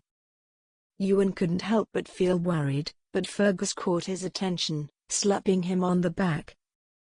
Gesturing with his hand, Fergus chucked, "Hey, laddie." "Laird, huh? I remember the day you was this little." John added in, embarrassing Ewan. He used to pick up our swords and pretend to be Laird. Ewan tried to stay focused on the conversation, but his eyes kept following Isla, who seemed to look distressed. Fergus excused himself, and Ewan moved to talk to Isla, but his mother stepped in between, halting him. "Dearie, I think it's best if ye give her some space," Agatha urged, as he saw Isla walk off the pedestal and merge into the crowd. Ewan returned his attention to the many guests that approached the pedestal to extend their best wishes, but his mind continuously thought about Isla. After meeting all the guests, Ewan's title was announced, and the feast began. The guests ate merrily, with the musicians playing instruments to entertain them. The ale and mead provided everyone with the light buzz to put down all inhibitions and dance. Ewan was forced to dance with all the eligible girls by his mother as a hospitable gesture, and he could see it annoyed Isla. Not understanding what was on her mind, Ewan excused himself to follow her out the great hall. He walked out into the hallway and saw her heading towards the back exit. "Isla," he called out. "Go away," Isla replied. She couldn't face him. "Isla," Ewan shouted, running after her. "It's black as the Earl of Hell's waistcoat. Don't go to the garden." "Why do you care?" Isla snapped, turning around to face him as they stood in the gardens. Ewan was hurt by her tone. "What do you mean? Why don't you just go and dance with your little guests and leave me alone?" Isla rebuked him, feeling furious with everyone. Ewan tried to reason with her. "Isla, ye know I have to do that. Ye also know I don't want anyone but ye." But Isla walked away from him. "Ye only care about your title and now ye have it. So, go and do immoral acts with different women. I don't care. They're not so immoral when ye and I do it." Ewan smirked, much to her chagrin, as she turned around to hit his chest. "Stop joking," Isla roared, tears filling her eyes. "Isla?" Ewan spoke, serious now. "I'm sorry." Ewan wrapped his arm around her waist and pulled her close, holding her as she sobbed lightly. "Please talk to me, love," Ewan soothed, rubbing her back. "Do wants us to move to the new castle he acquired." Isla spoke, shaking lightly. "What? For how long?" Ewan inquired, getting upset as well. Sniffling, Isla clarified, "For the winter." Ewan tried to comfort her. "That's not so bad, me love. Ye'll be back soon, and I'll keep visiting." But Isla pushed him away. "Nay, Ewan. Ye won't. Ye'll be busy," Isla said, concerned about their future. He wants me to meet someone." "Who?" Ewan asked, taken aback. Isla was terrified to her core. "The Earl of Edinburgh." Ewan was afraid to hear her answer. "Why? Ewan, why do ye think?" Isla asked, hiding her face in her hands. In a second Ewan was pulling her back into his arms, crushing her small frame into his chest as his eyes began to blur. Ewan wasn't willing to let her go. "I'm not losing ye," he swore. "What are we going to do?" Isla whined, holding on to Ewan tightly. "We will talk to Yordu as soon as I am done with me starting term," Ewan soothed, wiping the tears from her cheek. "When will that be?" Isla asked, fearfully. 3 months from now," Ewan said, warily. "That long?" Isla exclaimed, shocked. "I can't wait in misery for that long. Will arrange me marriage with the Earl of Edinburgh." Ewan looked deep into her eyes. "I promise ye I will have me mother and father talk to him, to delay him. When I have the freedom, I will come to ye and take ye with me." "Ewan, it is too risky. Ye know Dad doesn't listen to me when he sets his mind on something," Isla whispered, afraid. Isla, love, look at me. Ewan spoke, nudging her cheek with his forefinger. What? Isla questioned, with more tears flowing from her eyes. Caressing her cheek, Ewan smiled. I promise ye I will marry ye. Ye and I are meant to be. No Earl can come between us.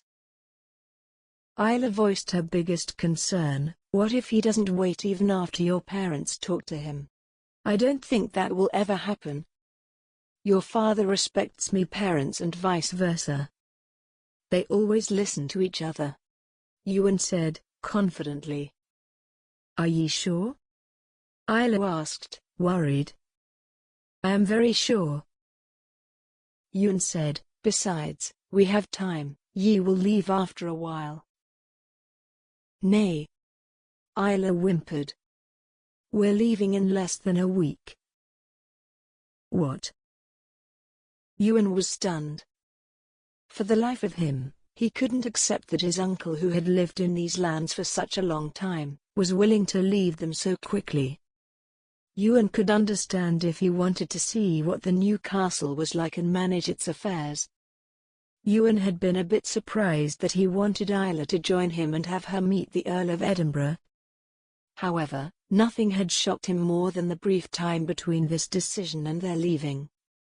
Ewan tried to hide his concern in front of Isla as he knew it would only scare her further. Yet, she knew him better than everyone and immediately saw his eyebrows creasing in worry.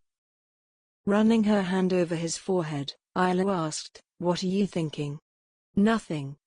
Ewan shrugged to hide his expression. Forcing him to face her, Isla insisted, "Ewan, talk to me. Why do you have to leave so early?" Ewan asked, his eyes growing emotional. Is being adamant. Isla explained, looking forlorn. What if we ask him now instead of in 3 months? Ewan asked, not caring about his title or his duties. Don't ye have to wait for your starting term to end? Isla inquired, perplexed. Ewan didn't care about any starting term or lairdship if it meant he could lose Isla. He loved her too much to let anything be prioritized over her. Ewan was in a dilemma. On the one hand, he had his clan and the people who wanted his guidance. On the other, was the woman he himself turned to for guidance. If he lost Isla, he would undoubtedly lose his sound reasoning, and then his people would suffer. I don't care. I love ye and I can't lose ye, Isla. Ewan announced, pulling her into his strong arms. Ewan, nay, ye mustn't make such a mistake. Isla discouraged him. Your people have waited too long for ye to come on the throne. I can't do this without ye, Isla. Ewan wasn't caring about anything else at this moment. And ye won't have to. Our love will win. We'll be together. Isla was confident. She knew she had to be strong for both of them. She knew Ewan would have too much to deal with these upcoming months. She didn't want to burden him with more, especially with something so trivial. Why was she worrying so much? She knew she and Ewan were meant to be. Nothing could come in the way of their happily ever after, certainly not a British Earl with no honor and respect. If her father was intrigued by them, he very well could stay intrigued. Isla, however, wouldn't give in. She would fight to be with Ewan until the very end. I will fight for us till the end. Ewan vowed, pecking her lips. Isla moved her hands into his hair, deepening the kiss as their tears mingled along with their breaths. He wrapped his arms tightly around her frame, bringing her close to his chest and holding her there. His nibbled on her lower one and she gasped, shivering in the cold air. I want your lips on mine. Ewan whispered against her mouth. He licked her lower lip with his tongue, before entering her mouth. Her own tongue greeted his, as they performed a sultry dance. He moved his hand to her derriere, she rubbed herself against his groin. Their kiss was one of urgency and desperation. They shared their intense longing for each other and feared the time they would have to separate. The aura of their embrace began to change as Ewan fist his hands onto her dress. She held onto his collar tightly, licking his lips as he groaned. "I want ye," Isla moaned. "What about everyone?" Ewan asked, his own eyes darkening with his desire for her. "We can sneak around the back and go up to your chamber." Isla giggled, kissing his cheek. "But very quietly and quickly," Ewan advised, taking her hand and leading her to the exit of the garden. They snuck out from the garden and walked to the back entrance of the castle. They saw the entrance was empty and the hallways deserted. Ewan and Isla quickly walked up the staircase and towards his private chamber. Isla opened the door and tiptoed inside. She turned to face Ewan. He snatched her up and slammed his lips against hers. With her fingers she tugged at his leggings. Playing along, he pulled them off. She watched as his fingers slowly unbuttoned his shirt and threw it on the floor. His hands yanked up her skirts and gathered her gown to her waist. He placed his hands firmly on her thighs, lifted her up, and she wrapped them around his waist. He led her to his bed. Without any worries, she pulled him on top of her. They made out, biting and licking each other's lips as their hands rubbed against one another in unholy ways. He moved his hands to rub her chest as her eyes closed from the sweet feeling. He bent his head, moving it away from her lips, to kiss her chest over her dress. He took off her gown, before licking her nipples as his right hand massaged her free nipple and pinched it. Isla gasped from the motion, arching her back to rub against him. He let go of her breasts, trailing kisses down her torso to her groin. He kissed her crotch, once, twice and a third time. He positioned his face in front of her clitoris, the pleasure bud that drove her insane. He sucked on her clit, before licking it and moving down to her soaking entrance. He kissed her entrance, taking in her wetness before rolling his tongue around inside her. "Oh!" Isla groaned, digging her fingers into his hair to hold him close. He held her gaze with his endearing eyes, placing a kiss on her lips. She held him close, as he moved to enter her body. He thrust inside, slowly, his expression matching her own of pleasure. Ewan pushed inside her, deeply, and stopped. He adjusted himself, not wanting to rush. He wanted to savor each moment with Isla, he didn't want to lose her. Isla cupped his face, pecking his cheek as he inhaled her scent. "I love ye," Isla breathed out. Ewan sighed into the crook of her neck, the hair on his back rising from the goosebumps he felt. She arched her back and he slipped out of her, before pushing in again. Her gaze showed emotions which his heart experienced as well. Adoration and respect, love and devotion. He held her hands, going in circles, wanting to make her feel good. He began moving faster, desire taking control of him.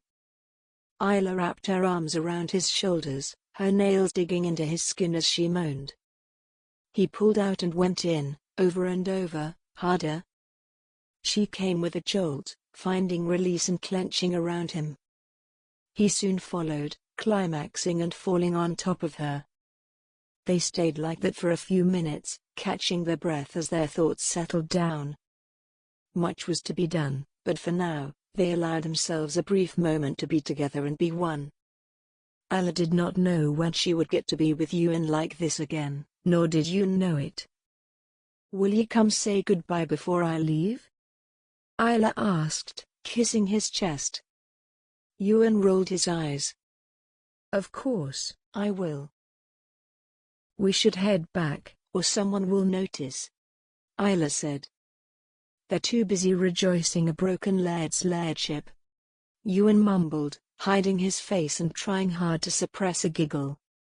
"Oh, me hopeless romantic lover." Isla rolled her eyes, kissing his cheek. "Everything will be fine." He held her hand to his cheek. "We'll fight until the end?" "Always," Isla promised. They changed into their clothes and headed downstairs to join everyone in the celebrations. Isla headed inside separately while Ewan went through the other entrance to the Great Hall. For now, they parted as two individuals known to be good friends. Isla walked to her father, who was busy in discussion with an associate. She saw Ewan discussing something with his parents, who kept looking at her and her father. She wondered if they were discussing her departure. Isla fervently prayed Ewan's parents would be able to convince her to not do anything in haste. "Are ye all right?" Isla's father asked, noticing she was lost in thought. "Tired, duh," she reassured, putting on a fake smile. "Shall we head back?" "Not yet." She was in no hurry. She wanted as much time as possible spent with Ewan. Even one more second was precious. Isla could barely move her feet. She didn't want to get up and pack any of her belongings. She was in denial over her leaving this castle and her home. The seriousness hit her the moment she stepped into the carriage that would take her and her father away. Rachel and Sophie continued packing, making sure Isla would have everything she needed. Sophie knew Isla would need someone around for support, and had Rachel leave with her. Isla was more than grateful to have a friend in a strange land, where her father would mainly be busy in his politics and other matters. The packing was soon done, and Isla headed downstairs. Ewan and his family were joining them for one last lunch before their farewells. She entered the Great Hall to find the MacDonalds already present at the table. She kissed Lady MacDonald's cheek and sat down with her, not being able to face Ewan, who sat quietly brooding. Isla's father looked cheerful, entertaining his guests. Isla stayed silent, dreading the moment when she would leave behind her lover, her support and her best friend. The lunch ended too soon for Isla's liking. The MacDonalds would depart after Isla and her father would. Sophie and Rachel brought down the luggage. Isla's eyes began to water. "Me dear lass, ye must be strong," Lady MacDonald said to Isla, hugging her warmly.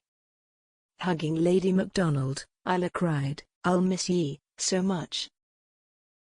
Lady MacDonald had been Isla's mother and support through every ordeal. "And we will all miss ye." Lady MacDonald said, "John has talked to your father, everything will be fine." "He did?" Isla asked incredulously. "Isla, me lass, we must leave," Laird Duggal called out from behind her. "Aye, duh," Isla sighed, turning to look at Ewan. Ewan gave her a soft smile, which made walking to the carriage easier. She wished she could have said goodbye to him properly, but alas, not in front of her father. Isla and Rachel went into the carriage while Laird Duggal walked forward to get on his horse. Isla looked out the carriage window and waved to everyone. She held onto Ewan's gaze, giving her the strength to bear the separation. They began to move, and Isla settled into her seat. "Rachel, how will I go on?" Isla asked Rachel, sadly. With this, Rachel smiled, handing her a letter. Even before opening it, Isla knew it was from Ewan. "My heart and soul, fear not, for I will come for ye. Love, Ewan." Isla held the letter to her chest, looking forward to the day when Ewan and she would be together again. 3 months in the new castle couldn't erase a lifetime of joy and memories. Her father would give his blessing and their union would come about. Love would prevail, for them, it was pure and real. If you like our channel, please subscribe and make sure to click on the bell icon, so that you won't miss any future audiobooks we'll upload for free each week on YouTube. Chapter 6. Isla sighed, opening her eyes to welcome another morning of melancholia and sadness. There was a knock on the door before Rachel entered, heading straight to the curtains to open them. Fresh, early morning sunlight rolled into the room from the massive windows, showcasing the beauty of the grounds. Isla had to admit the castle was prettier than her own home, but not the same in any way. That place was where she had lived her whole life, and nothing could replace it. "How did ye sleep?" Rachel asked, having established a routine of checking up on Isla every morning. Rachel knew Isla was hurt by the distance between her and Ewan, which was the cause for Rachel's concern. "Barely slept," Isla informed her, looking forlorn as she turned to hide her face in her pillow. Rachel hesitated. "I have to tell you something." "What?" Isla asked, scared. "Don't lose your temper. I'm just a messenger, remember?" Rachel added, hastily. "Go on, ye numpty." Isla groaned, feeling anxious. "The Earl of Edinburgh will be joining ye and your father for the feast tonight," Rachel said, slowly. "What?" Isla asked, in disbelief. "Laird Duggal asked that ye be informed and ready," Rachel added, softly. Isla closed her eyes, thinking back to a time when she didn't have such worries on her mind, nor such dilemmas. Times when it was established she was Ewan's and his alone. How had her father missed the signals? Did he never see their love growing? Ewan's parents had always supported him in his love for her, but Isla's father wanted her to marry for power. A marriage of convenience, not one of love. He wanted her to be his road to an alliance with the British, who were taking over the Scottish land so quickly. Even if she didn't love Ewan, Isla would have never married a British man. For her, it was the highest form of betrayal and treachery. It was an insult. She did not want to do this to her clan and its people. Isla wished her father could see all these reasons and give up his cause.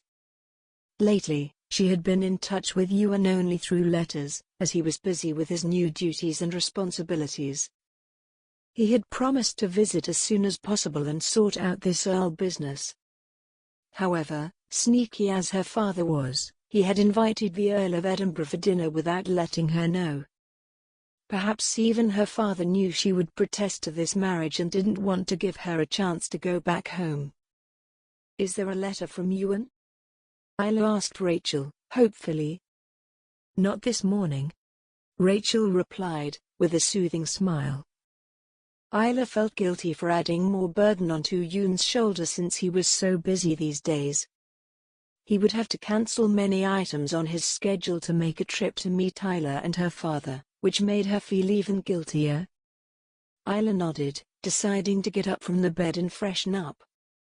She religiously ignored her father the whole day, not wanting to quarrel with him or argue. Over time, she was beginning to grow estranged from her father, who had differing opinions from her. Rather than debate over them, Isla and Laird Duggal usually decided to keep quiet. Isla spent the day in the garden riding her horse. She remembered how much effort Ewan had put into teaching her how to ride. He had made it his purpose for a long time, and now Isla could ride as well as him. It was the little things that made it difficult for Isla to be away from Ewan for so long. Everything reminded her of him, every scent, and every memory, anything she remembered. The times when they would swim in the river, the nights when they'd meet in the grounds. The moments when it would just be her and Ewan, no one else. Isla rode for the entire afternoon until Rachel came to usher her inside. After that, Isla changed into a brand new maroon gown and sat in front of her dresser. Rachel helped Isla put on the jewelry and made her hair while Isla simply stayed lost in thought. "Ye mustn't be so forlorn, me lady," Rachel advised, giving her a comforting smile. "I am so very glad ye are here with me," Isla said, squeezing Rachel's hand that rested on Isla's shoulder. "I am as well." Rachel smiled. When Isla was ready, she headed downstairs to join her father in welcoming the Earl of Edinburgh. They moved to stand at the door of the castle when the guard announced the carriage was pulling in. "Ye look beautiful as always." Laird Duggal kissed Isla's forehead. "Thank ye, duh," Isla replied, sweetly. Even after everything, with regards to his recent behavior and the move, how could she doubt her father's love for her? Maybe his care and devotion was the reason Isla stood waiting to welcome a suitor, even though she loved someone else. The main doors opened and in walked a man looking almost her father's age. Isla had to suppress her gasp of shock as she took in the Earl of Edinburgh's appearance. He was old, with a scowl etched on his face, and the scar shone on his right cheek resembled a claw mark from a bear. He didn't give Isla a second look as he walked to her father and shook his hand. "Earl Edinburgh, I am pleased ye could join us," Laird Duggal greeted. "It is my pleasure, Duggal," Earl Edinburgh replied. His accent was foreign and British. "This is me daughter and gem, Isla Duggal," Laird Duggal introduced. Isla curtsied and held out her hand. "Pleased to meet your acquaintance, Earl Edinburgh," Isla said, not meeting his eyes. He shook her hand lightly, giving her a sleazy smile before Laird Duggal led him to the great hall. Isla bit her lip in anxiety, giving Rachel a whining look before following her father and the Earl. Her father certainly knew how to get on her nerves. "Did ye get a chance to ride around the lands?" Laird Duggal asked Earl Edinburgh over dinner. "I arrived early in the afternoon and have since then been busy with other affairs," Earl Edinburgh replied. Isla had noticed, even when he joked, his tone sounded curt. "Well, it is an honor for you to take time out to come join us for the evening feast." Laird Duggal appreciatively, "Isn't it, Isla?" "Aye," Isla remarked, unconvinced. "I would like to see the surroundings, though. I hear the view is quite beautiful," Earl Edinburgh said, giving Isla a look that made her feel uneasy. "Of course, Isla can show ye the surroundings," Laird Duggal suggested, and Isla turned to glare at him. "Lovely," Earl Edinburgh drawled. "I think this palace will be a good vacationing spot for the two of us after the wedding." Isla nearly dropped her spoonful of food as Earl Edinburgh's words registered with her.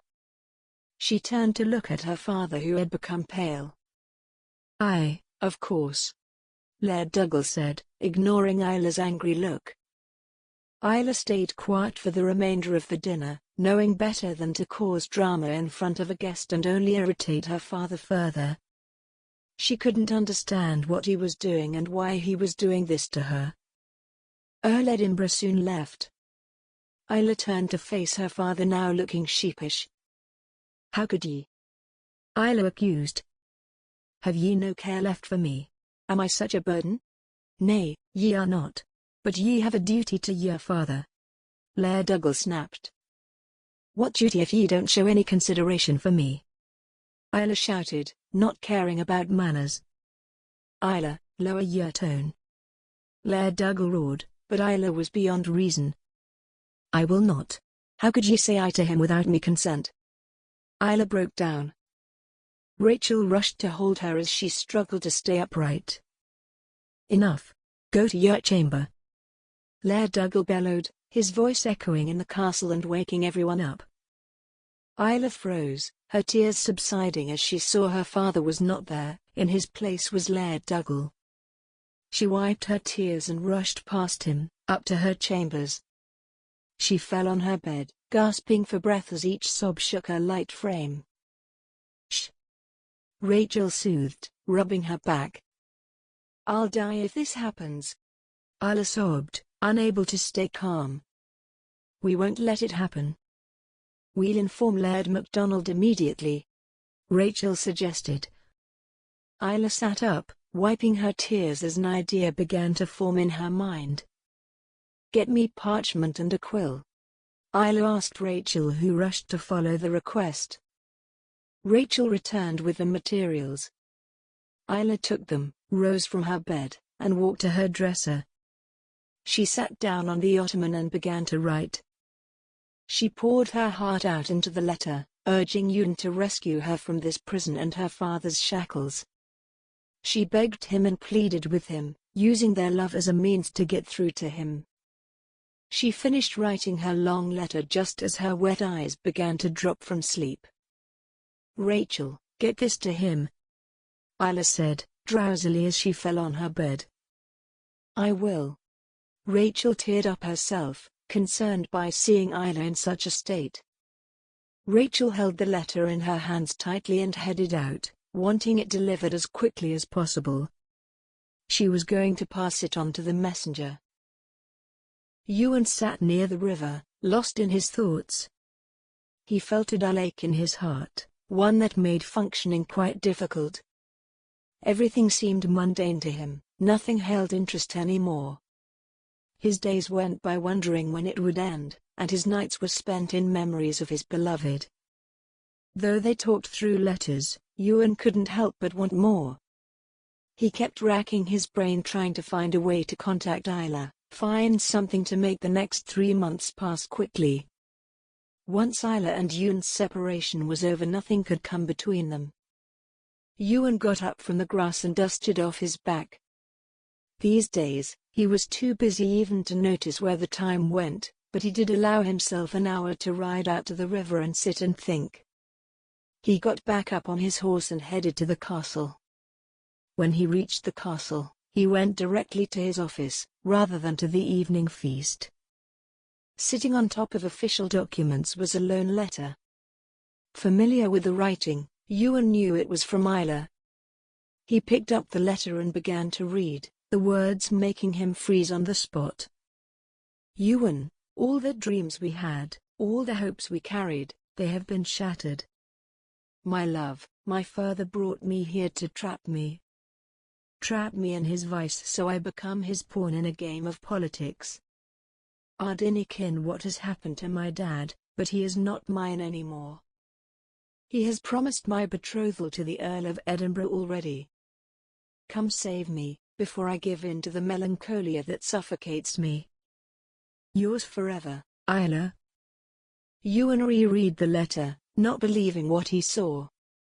He dropped the letter and raced out, wanting to waste no time. He had to get there before it was too late. Isla's heart broke with every minute that passed without a letter arriving from the MacDonald clan. She felt disheartened and discouraged. Did Ewan not even have time to read her letter and write back? Had he really lost himself in the lairdship that he had been so willing to sacrifice for her? Even though Isla knew she was being very unfair, her desolation made it difficult for her to focus on much else other than Ewan was not here. She didn't have much time or patience left. Her father was refusing to talk to her, not that she cared either. She wasn't going to talk to him either. It was one thing for him to introduce her to a potential suitor. It was an entirely different thing for him to arrange their marriage without her consent or approval. He hadn't even talked to her about it. She had to find out in the most absurd situation, while dining with her supposedly future husband. Isla wondered what had been going on in her father's mind. Isla wondered if her father would have hidden the news about her own marriage from her. By the looks of it, Isla did not expect much from him. Isla had been spending the past 2 days waiting desperately for any word from MacDonald and Ewan. She felt alone and helpless. The only person that kept her going was Rachel, attentive and caring as ever. Isla sat in her private chambers, playing with her mother's ring that she had put on a chain after her passing. It was a strong reminder of her mother and a way of having her in Isla's life. Isla often sat and wondered about her mother, and the short time they had together. She remembered the many times she would get angry at her mother for not being there or for ignoring her. Now that Isla knew what had been happening, she felt immensely guilty. Agatha, Lady McDonald that is, had told Isla about her mother's personality and how Isla resembled her in so many ways. The thought was a comfort to Isla, who knew everyone had loved and respected her mother. Isla couldn't help but think of her mother and father's love story. How they had met under absurd circumstances, and yet, still managed to fall in love and get married. Isla was absolutely confident that when her father found out she loved Ewan, he would withdraw his commitment to the Earl of Edinburgh. Her father had been in love too. If he wouldn't understand, who would after all? Isla knew she could talk to him herself. But if Ewan, now established in his title, were to respectfully approach her father, he would make a better case, as he would show that his bravery and honor makes him worthy of his daughter's hand. Besides, Isla didn't want to have an argument with her father. Ewan was calmer than she is, and he would manage the situation much better. While Isla placed her necklace back around her neck, she heard a few horses galloping towards the main courtyard. She wondered who it could be, fervently praying it wasn't the Earl of Edinburgh. If her argument had achieved one thing with her father, it had been his silence. As long as he wasn't talking to her, he wouldn't ask her to go and meet the Earl. Curious as ever, Isla walked to the window and her breath caught in her throat. She raced through her bedroom door not caring who watched. She ran to the entrance just as the castle door opened. Standing on the other side was the face Isla had been longing to see for so long. It was her Ewan, hopefully coming to save her. Isla ran to him, as he opened his arms to catch her in time. The moment their bodies collided, Isla felt she was home again. She inhaled his scent as he held her tightly. "I'm here, me love," Ewan whispered into her hair. Isla began to sob. "Ye must talk to him," she cried. "Shh. Rachel, take her to the Great Hall and summon Laird Duggal. Inform him I am here to meet him." Ewan talked to Rachel, taking control of the situation around him. Isla clasped his hand tighter. "I'm not leaving ye." "I know, love. I'm following behind ye," Ewan said. "We need to be careful about how we deal with this." Isla nodded, seeing his reasoning even through her emotions. Rachel led Isla to the Great Hall, before heading out to inform Laird Duggal about Ewan's arrival. Isla sat, waiting for the men to arrive and end her misery once and for all.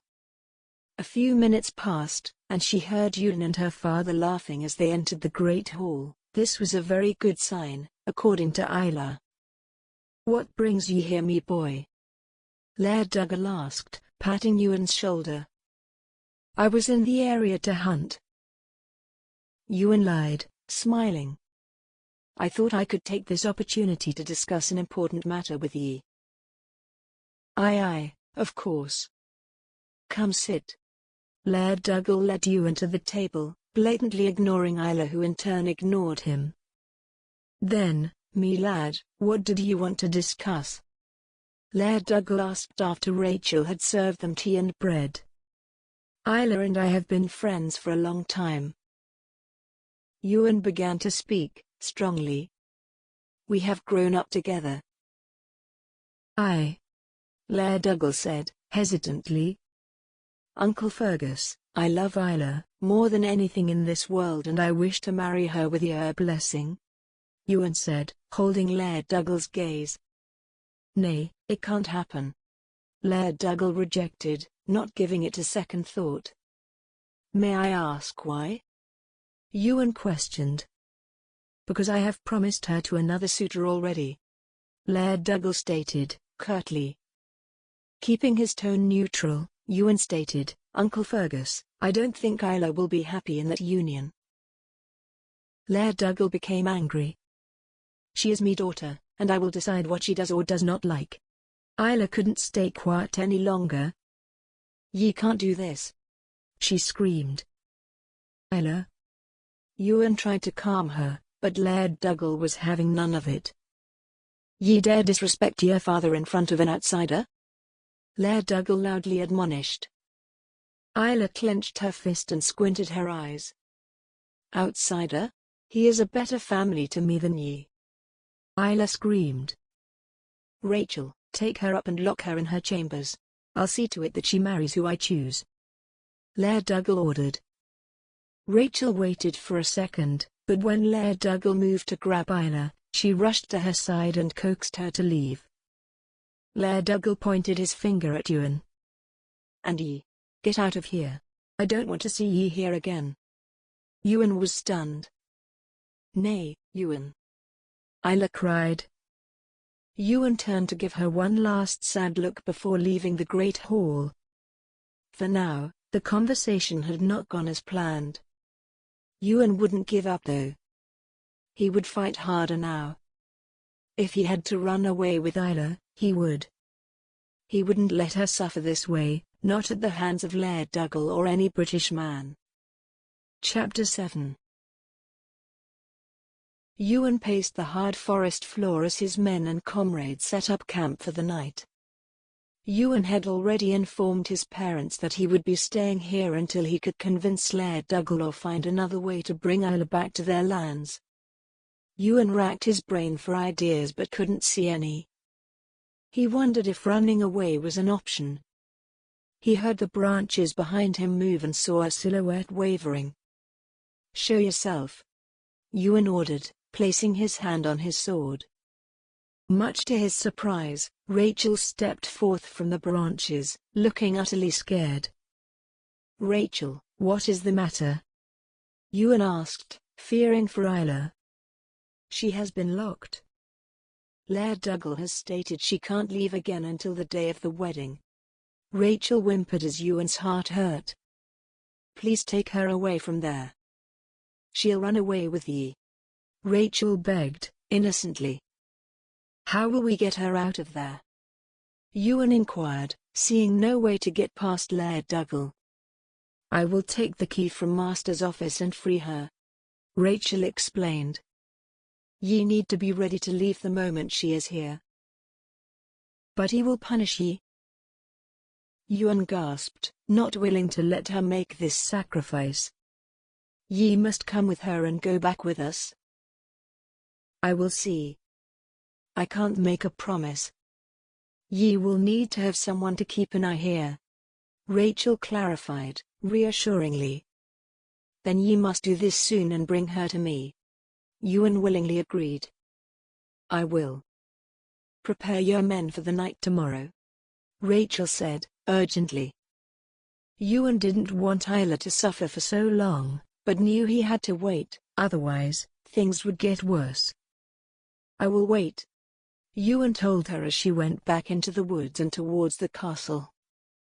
Ewan turned to face his men, knowing he would have to prepare them for battle in case Laird Duggal sent members of his clan or his personal guard after them. "Men, I must prepare ye for a danger headed our way." Ewan began to speak, his voice echoing into the surroundings. The only thing left to do now was to wait for the next night to arrive. Isla cried and cried, to the point where no more tears remained to be shed. Even after her tears had dried up, she still sobbed, her heart not willing to stop or find solace. She didn't know when her father would let her out of here. All she knew was that she wouldn't marry the Earl, no matter what. She would spit in his face and run, but never give in.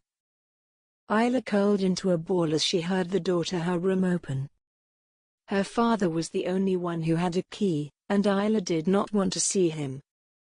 She nearly began to cry again when she saw Rachel standing next to the doorway. "Rachel!" Isla called out, her eyes swollen with tears. "Me lady, there is no time to waste." Rachel hurriedly spoke, rushing to the dresser and taking out Isla's clothes. She gathered some into a piece of cloth and ran to Isla, urging her to get up. "Please, there's no time. Ye must leave now," Rachel insisted, helping Isla up from her bed. She led Isla out from the chamber and locked the door behind her. "Laird MacDonald is waiting for ye, near the river. Ye must go to him and run away," Rachel briefed Isla. "What about ye?" Isla asked, not wanting to leave Rachel alone to face Laird Duggal's wrath. "I'll handle everything here and write to ye, but ye must go now." Rachel urged, leading Isla to the rear entrance. "Keep walking down the path and take a left, and then continue till you find them," Rachel advised, fixing Isla's hair. "Please stay safe." Isla was overcome with emotion and hugged Rachel fiercely. Sophie and Rachel had done too much for her and her family, at every turn. "Go," Rachel said, freeing Isla from her embrace. Isla gave her a lingering look before turning to run out, and head in the direction Rachel had pointed.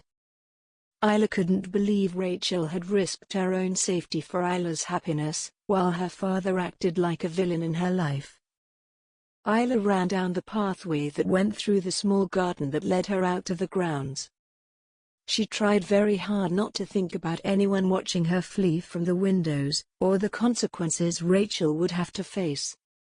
If Isla's father hurt Rachel, she would never be able to face Sophie again. Sophie had trusted the Duggals to take care of Rachel, yet Isla had led her into peril. Isla ran through the grounds, the cold air rushing across her tear-stained face and drying the tears up. Her hair swept across her face from the sudden rush and she pushed it back to uncover her eyes. If anyone saw her running, they would never believe she was a princess. She looked like a maniacal prisoner who had found a sweet escape. Isla couldn't believe things had come to such an impasse with her father, enough for her to make this decision. She had envisioned he would walk her down the aisle rather than her running away. Isla reached the edge of the forest and halted mid-step. She had to take one only step before her life would change completely. She turned to look at the vast castle behind her, recalling the memories she had with her father. There were countless happy and lovable ones. She took a deep breath, her heart was beating too fast against her aching, tired chest. She took the step, not looking back again. Even though it required almost all the strength she had, Isla didn't waver a second more. She had been wronged, she had been deceived. She didn't want to be here anymore. She had only one chance to fix this, to go back to her real home with Ewan and hope his parents would convince her father. She took a left where Rachel had instructed and saw a faint glow visible in the distance. She continued to walk, slower now that she could see Ewan was there. She kept walking until she reached the entrance to the campsite, completely exhausted and ready to fall. Her eyes found Ewan, who looked alarmed. She fell just before he began to run towards her. Rachel watched Isla run through the grounds, uttering many silent prayers for her safe passage out of the lands to home. Rachel waited for Isla to head into the forest before turning around and head back inside. She held the keys to Isla's room tightly in her hand as she bolted the back door shut. She first went up to Laird Duggal's office to put the keys back where she had found them, exactly the same place as before. She then went to the kitchen to find a mortar and pestle. She picked up the pestle, hiding it in her apron pocket, and walked up to Isla's room. She took a deep breath before hitting the huge lock with the pestle, breaking it with a loud bang. She hurriedly took the lock out of the doorknob, and threw it on the floor, close to the door. Rachel heard the door to the Laird's chamber open and knew she had only 2 minutes to hide. With all her might, she ran down the stairs and towards the servant quarters. She didn't know if anyone had seen her, she only knew Isla was safe and would find her happiness.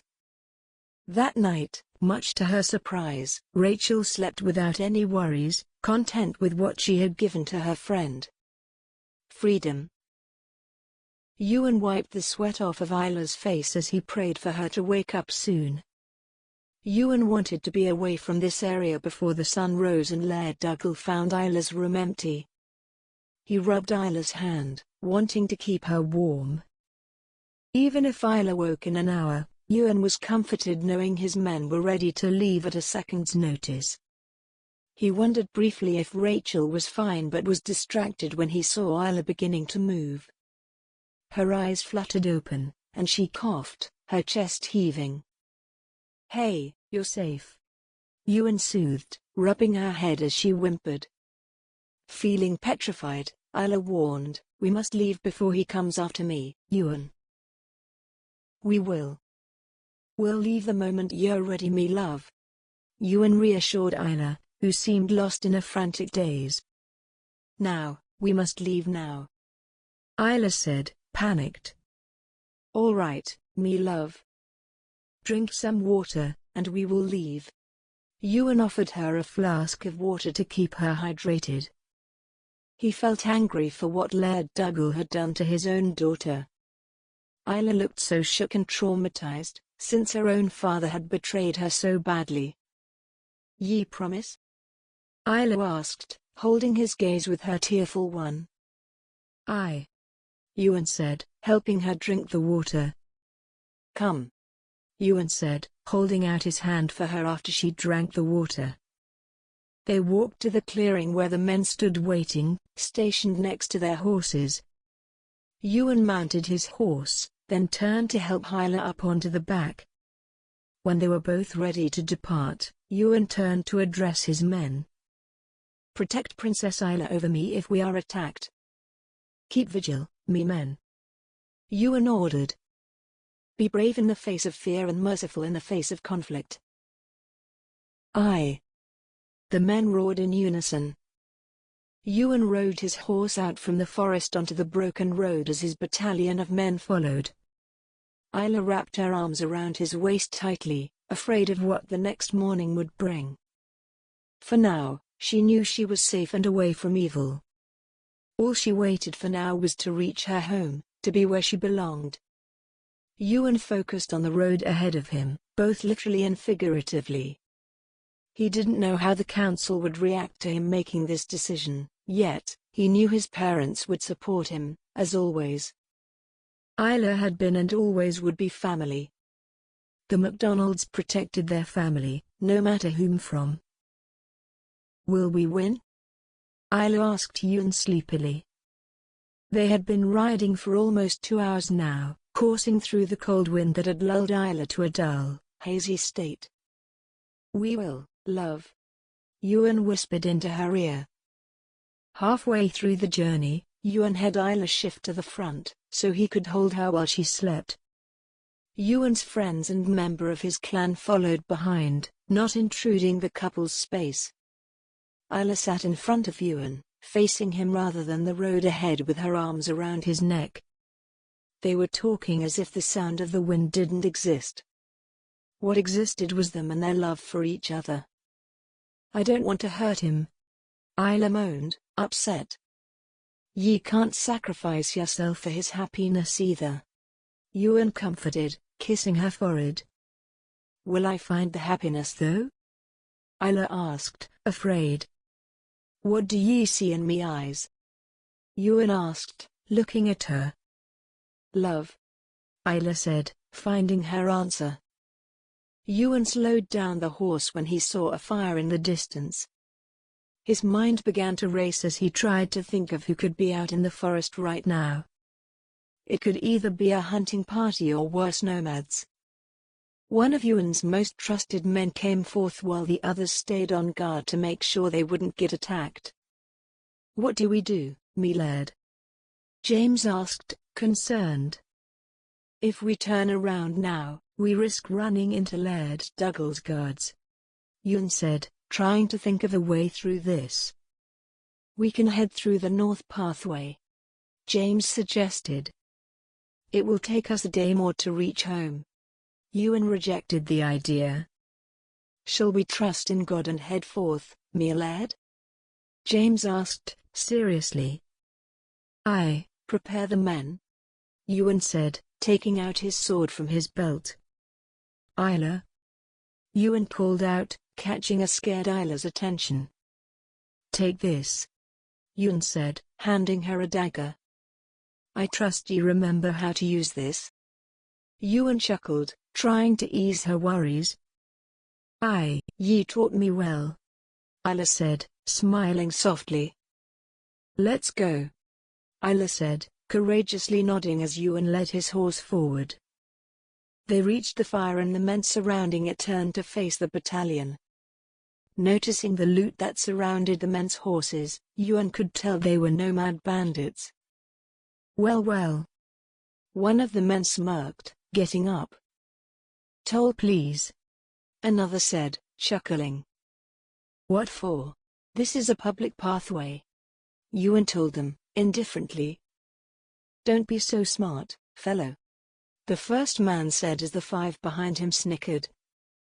Even though Ewan and his men were double in number, he didn't want to deal with the nomads right now. Move. James said, menacingly. Come on, give us the girl then. The third man said, stepping to touch Isla. Ewan saw red when the man began to pull Isla off the horse. Within seconds, Ewan and his men were off their horses with their swords, bludgeons, and arrows in hand to battle the nomads. Isla held her breath, watching the world turning into slow motion, as the men ran towards each other. She blinked, and when she opened her eyes, she found nomads hurled on the ground, groaning in pain, covered in mud, blood, and sweat. The MacDonald men got back up on their horses, ready to continue forward. Men, let's go, Ewan declared, holding his head up high. Isla watched him with admiration and awe. He was her protector and savior as she was his. Laird Duggal woke to a loud sound echoing in the hallway next to his private chambers. He got out of bed fearing the worst and ran out of his room and into the dark hallway where the only glowing lantern was hanging. He took the lantern into his hand and walked out into the main corridor. He turned into Isla's hallway to search for the reason behind the disturbing sound. His heart nearly gave out when he saw the lock on Isla's lying on the floor and the door was ajar. He ran inside, praying for something he hoped wouldn't come true. The bed was empty, his daughter was present no more. Laird Duggal wasted no time rushing out and sending word to the Earl. He knew where his daughter was, and he was willing to fight to bring her back. The Earl of Edinburgh was a man of honor and would make it his duty to bring Isla back where she belonged. Laird Duggal would not let Isla make a fool of him in front of the British people who admired him over other Scottish men. Whatever Laird Duggal ever did, he did only to provide a safe future for Isla. British men were the future of the Scottish moors.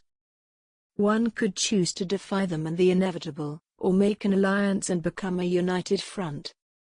Laird Duggal wasn't a fool, he wouldn't fight those who couldn't be defeated. He had picked his side, and it seemed Isla had picked hers. Laird Duggal was her father and knew what was best for her. He would fight until his last breath. He knew who the right husband was for her. The MacDonalds would find the end of their clan in their defiance towards the British. They were comrades, but Laird Duggal couldn't let their choices be the end of his daughter's life.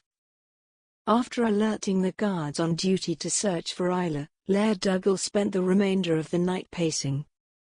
He stopped pacing only when the guards stationed at the door came to announce an arrival. "Me Laird, the Earl of Edinburgh is here." The guard saluted. "Send him in," Laird Duggal said, uneasily. The Earl walked in, looking somber, almost as if nothing had happened. "Tell me where she will be?" the Earl asked, not making small talk. "Clan MacDonald," Laird Duggal fearfully replied. The Earl of Edinburgh turned and walked out of the Laird's office, not wasting any time. Ewan saw the castle before they even reached the clan boundaries. They were coming in from the mountainous side where they could see the whole town from above. After a long journey, they had finally arrived home. Isla watched the castle the same way Ewan did, with both trepidation and hope. If the elders proved to be supportive, the castle would be a haven for Isla, that much Ewan knew. No one could harm her as long as he was protected by the castle's walls. He didn't want her to know of the thoughts he was having, so he put on a smile to keep her happy. "We're home," Ewan said, grinning. "Home is where ye are," Isla whispered, caressing his cheek. He pecked her lips before pulling away to motion a guard forward. "Go ahead and inform only me, father, of the situation. Speak to no one else," Ewan instructed. "Aye, me lad." The guard nodded before racing on his horse to carry out this task. Ewan waited for him to reach the end of the hill before raising his hand to motion the men to begin riding. Isla didn't know what everyone would say or how they would react. Now that they were here, the situation seemed more and more dangerous to Isla. What if the Earl and her father came searching for her and an argument broke out? Isla didn't want to be the cause of her father and Ewan's family fighting. All these fears and doubts raced in Isla's head as they rode further towards town. Chapter 8. Ewan steadied himself when they reached the entrance to the castle. He didn't know what the council would say and hoped his father had received his message by now. Ewan felt his body relax when the main doors opened, and out stepped his father, with a serious expression. Behind him was Ewan's mother, looking determined to solve a situation. Ewan got off his horse and helped Isla down.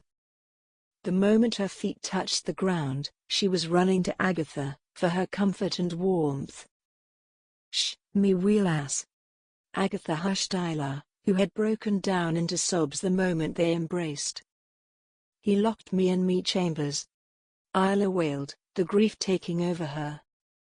Ewan felt his heart break at the sight, but knew he had to be strong to make sure no trouble broke out. He handed his horse over to the waiting guard before walking up the staircase and towards his father. "What happened, son?" John asked, somberly.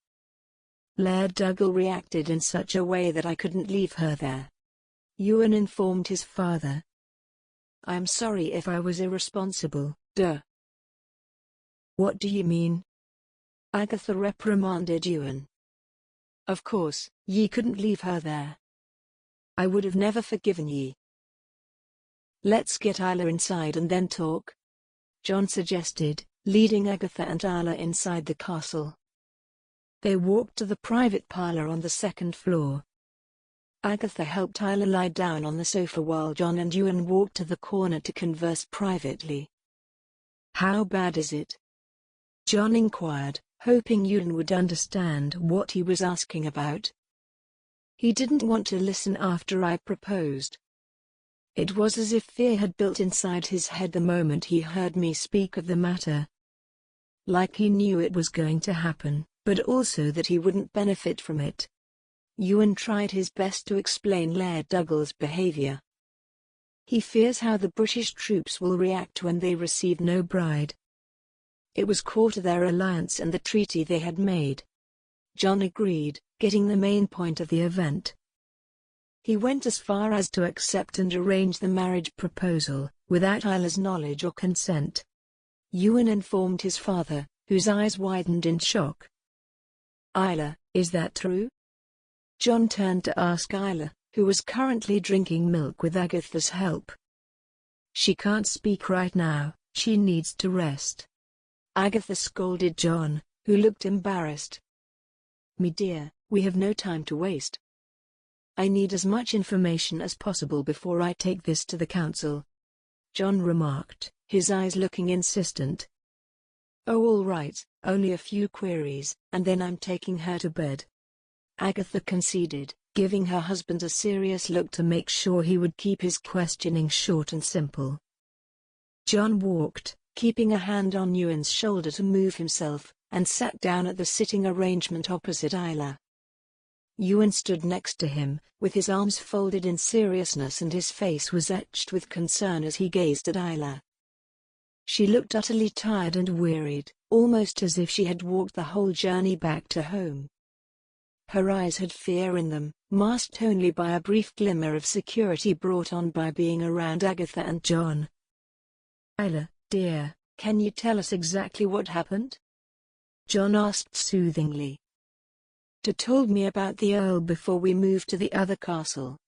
Isla started speaking, taking her time to formulate coherent sentences, which is when Ye and Aunt Agatha talked to him. He assured us he was going to make a decision only after hearing what you wanted. Agatha interjected, furiously.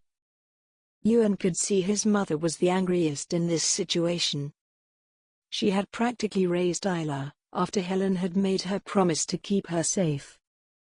Even if Isla and Ewan hadn't been in love, Agatha had expected Fergus to involve her in such a huge decision. Agatha knew Isla quite well and could tell what she wanted and didn't want. She was patriotic, she would never marry a British man. However, her father was the exact opposite and wanted just this. He lied, he had already said yes to the Earl. Isla whispered, grief-stricken. When did ye find out? John asked, looking confused. I found out when the Earl came over for dinner. Spoke to him about the wedding, and I realized then that they had already decided what to do without asking me. Isla explained. I take it ye and your father had an argument when he left? John continued for her. And we stopped talking. I wrote to you and then, to tell him what had happened. Isla clarified with John. Ewan felt a surge of pride when he saw his parents dealing with the situation so calmly. They were good parents and also generous people who went out of their way for others. Ewan had known they would be this supportive, unlike many other traditional parents. Only in the MacDonald castle could such an incident occur, and the adults would remain calm and collected. What happened after ye arrived? John now turned to Ewan, having gathered the backstory. Laird Duggal wasn't willing to listen. I tried to persuade him, but when he and Isla began to argue, his anger got out of control. Ewan spoke, urgently. By then, he had already ordered Rachel to lock Isla in her room and had ordered me to get out. Who helped Isla escape from her chambers? Agatha asked Ewan, not wanting to exhaust Isla and make her speak. Rachel. Rachel took the key from Laird Duggal's office and helped Isla run away and find her way to me. Ewan replied to his mother. Were there any confrontations on the way or any kind of trouble? John asked, sticking to his investigation. Only a small one with some nomads, which should be fine. Ewan reassured his father. They will likely inform Fergus and the Earl if they are questioned. John prepared Ewan. I'm sure Laird Duggal and the Earl already know who Isla ran away with. We should be prepared for another alteration altogether. Ewan warned everyone as Isla tried to sit up. I can't let ye all suffer because of me. She breathed out with difficulty. Shh. Agatha hushed her, rubbing her hair. Getting up, John said, we must speak to the council immediately. How do you think that will go? Ewan asked, anxiously. We will find out together, John said and smiled ruefully. Father and son walked out of the parlor, leaving Agatha to tend to Isla, who looked scared. Isla didn't want anyone to face any trouble because of her and her decision to run away. They were her family and had been there for her in the hardest times and loneliest times. Isla wrapped her arm around Agatha and lay down her head in Agatha's lap to rid herself of the anxiety that threatened to swallow her whole. Agatha massaged Isla's forehead and ran her fingers through Isla's hair, waiting for the maid to prepare the guest chambers. The maid soon arrived, and Agatha turned to nudge a drowsy Isla awake. She lifted Isla off the couch with the maid's help, and together they led her to the guest chambers. Agatha lay Isla down on the bed before covering her tired body with a blanket to keep her warm. Agatha had asked the maid to pour some relaxation potion into the milk, which Isla had drunk. She would now sleep peacefully until the finer details could be figured out. Agatha stayed with Isla for a little while longer, wondering what Ewan and John were doing. She knew the council would cause some problems, seeing as this matter would require the army to get involved. Agatha didn't need a politician to tell her that the Earl and Laird Duggal would come to these lands with guards to attack the clan and take Isla back. Agatha wasn't scared for her people, she knew they were resilient. She was scared only about the council's decision, as they didn't have much time to give to think through some options. The council was stationed in the town hall waiting for John and Ewan to arrive, as they called for the gathering. John and Ewan headed into the town to meet with the elders of the council, and discuss their problems with them. They reached the town hall and immediately went inside. John spoke to Ewan one last time as they stood outside the door to the council's room. "Keep the heat and do not get angry," John advised Ewan. Ewan nodded briefly, as his mind was preoccupied with thoughts of Isla. Then together they walked into the office. "Hello, me Laird." The elders stood up from the long table to greet Ewan. "Master John." "Afternoon, gentlemen." Ewan allowed John to speak, waiting for his turn to speak. "We are here to discuss an urgent matter with ye." "Is it about the Princess of Duggal?" one of the elders asked, intrigued. Ewan wasn't surprised. They already learned the central theme of the story. "Aye, under the current circumstances, Laird MacDonald had to help her elope," John explained. The council's eyes widened in shock and horror.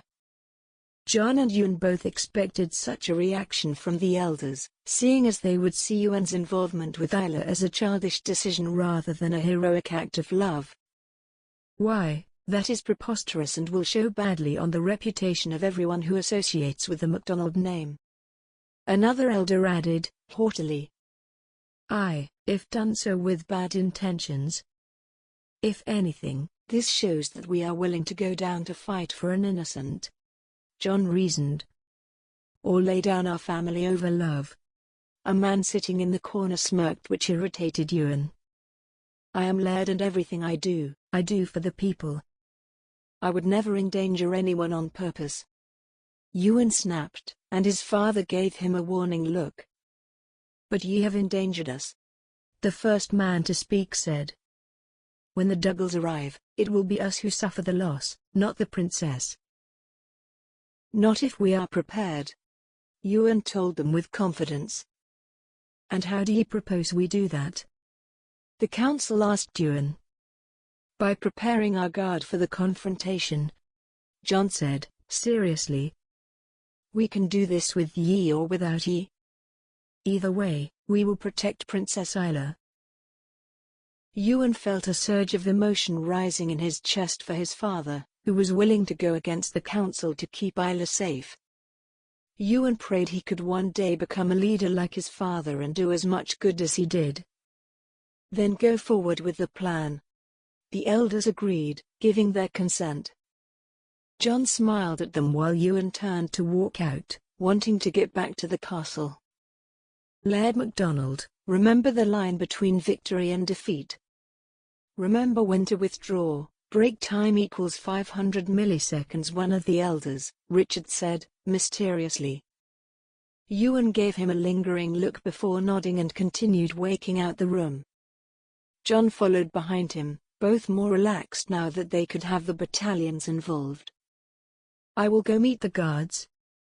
Ye must head back to the castle," John suggested, taking most of the responsibility on his own shoulders as always. "I can do it, duh," Ewan said. John patted Ewan's shoulder and said, "Nay, ye must head back to the castle and check on your mother and Isla." "Duh, do you think I made a mistake?" Ewan asked, hesitantly. He couldn't live with himself if he ever brought harm to his clan. "Ye are our leader, and in you we trust. Isla is like a daughter to me and has always been one," John said. "I am more than pleased that ye made this decision." "All right," Ewan said, relieved.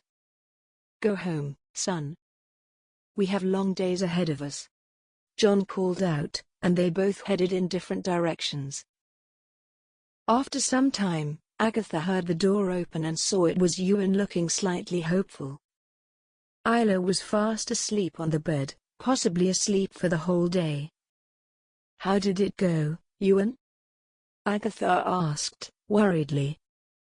We have the council's consent to have the guard ready for an attack," Ewan told his mother, smiling relieved. "Oh, thank God," Agatha sighed, clutching her chest. "Is she doing well?" Ewan asked, his eyes set on Isla. "She's asleep, and when she wakes up, she will be perfectly fine. She was tired," Agatha comforted Ewan. "I'll go check on the staff," Agatha announced after a few minutes. Ewan knew she was giving him time alone with Isla.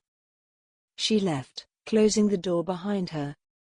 Ewan stood and stared at Isla for a long time, taking in every feature of hers and imprinting it in his memory.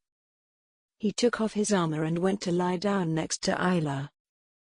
He wrapped his arm around her waist lightly, moving her slightly so that her head lay on his chest. He held her in his arms as he stared at the ceiling, thinking of all that had happened in the past few days. His mind soon began to wander and he reminisced about the past, much of which he had shared with Isla. She was his best friend, after all, and the only friend that had been in his life for so long. Ewan recalled the first time he met Isla, a memory that was a very faint one. He remembered vowing to protect her. This was an event his mother had told him about, how he had promised to protect Isla when she had been born. All Ewan remembered from that time was an immense joy and a sense of protectiveness. Isla was her own person, Ewan was his own person. However, they were both such a huge part of each other's life. Even though they hadn't told anyone about their romance specifically, people around them took notice. It was so pure and evident. How could anyone not see it happening? It seemed the only person who had failed to notice this bond was Isla's father, the Laird Duggal. Ewan tried to put himself in Laird Duggal's shoes and think from his perspective.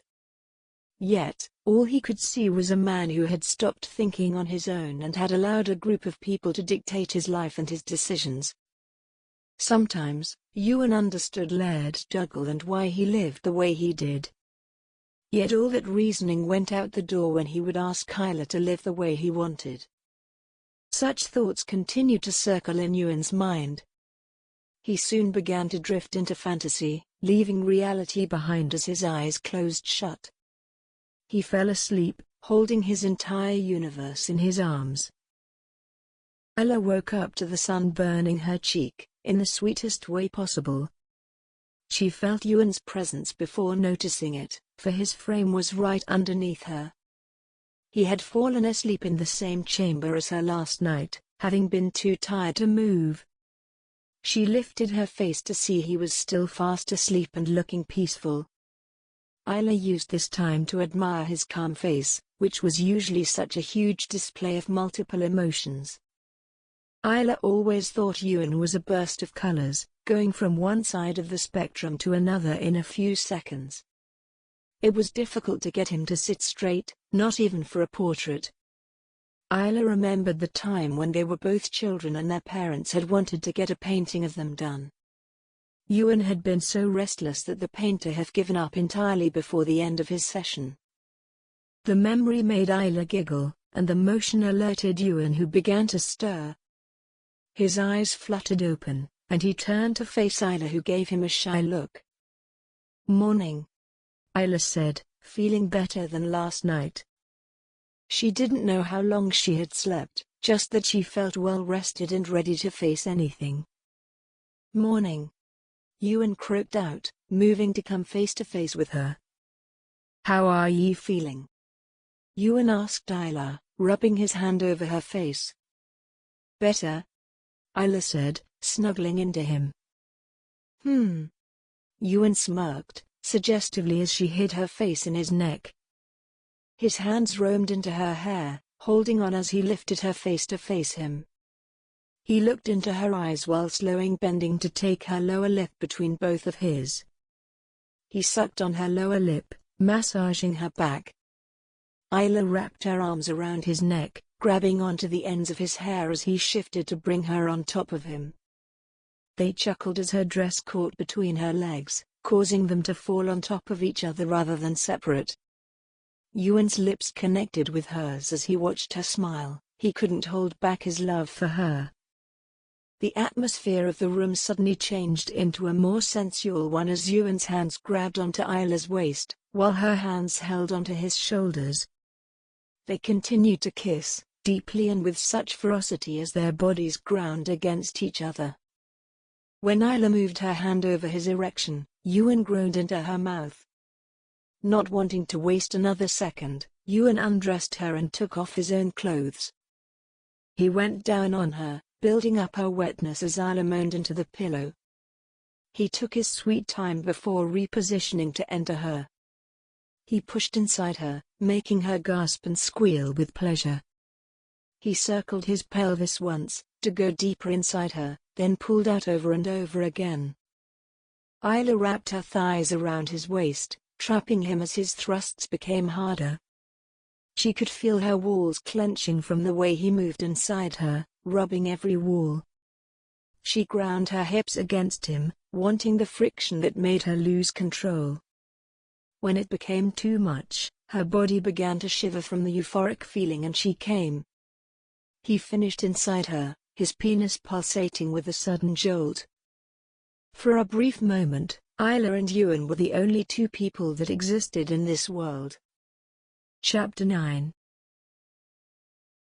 Isla walked around the castle, wondering what she could do to pass the time. Ewan was gone to meet the guards and check on the current border situation. Isla had spent the morning debating whether to visit her childhood castle or not. She hadn't heard from Rachel or Sophie and was worried about them. However, Ewan had told her it was best not to contact anyone, even someone she trusted, as she didn't know who else could get hold of the letter she would send to them. Isla sincerely prayed Rachel would be fine. Even though she knew her father was a merciful and gentle man, his new attitude made her feel she didn't know him at all. She just prayed he would remember what was more important to him and end everyone's dilemmas. Isla decided to visit Agatha and John, who she knew was sitting in the private parlor. She took the long route out of the garden, where she had been strolling for the past hour, breathing in the fresh air. She walked back into the castle and headed upstairs, thinking fondly of how the McDonalds were always kind to her. She reached the private parlor and noticed the door was ajar. She was about to reach for the doorknob when she heard someone say, "Perhaps this was not a wise decision." It was John, sounding regretful. He couldn't leave her on her own, now could he? Agatha questioned him. "Of course not, I love Isla as much ye do," John added, quickly. "I'm only worried how the council will react if this ends badly."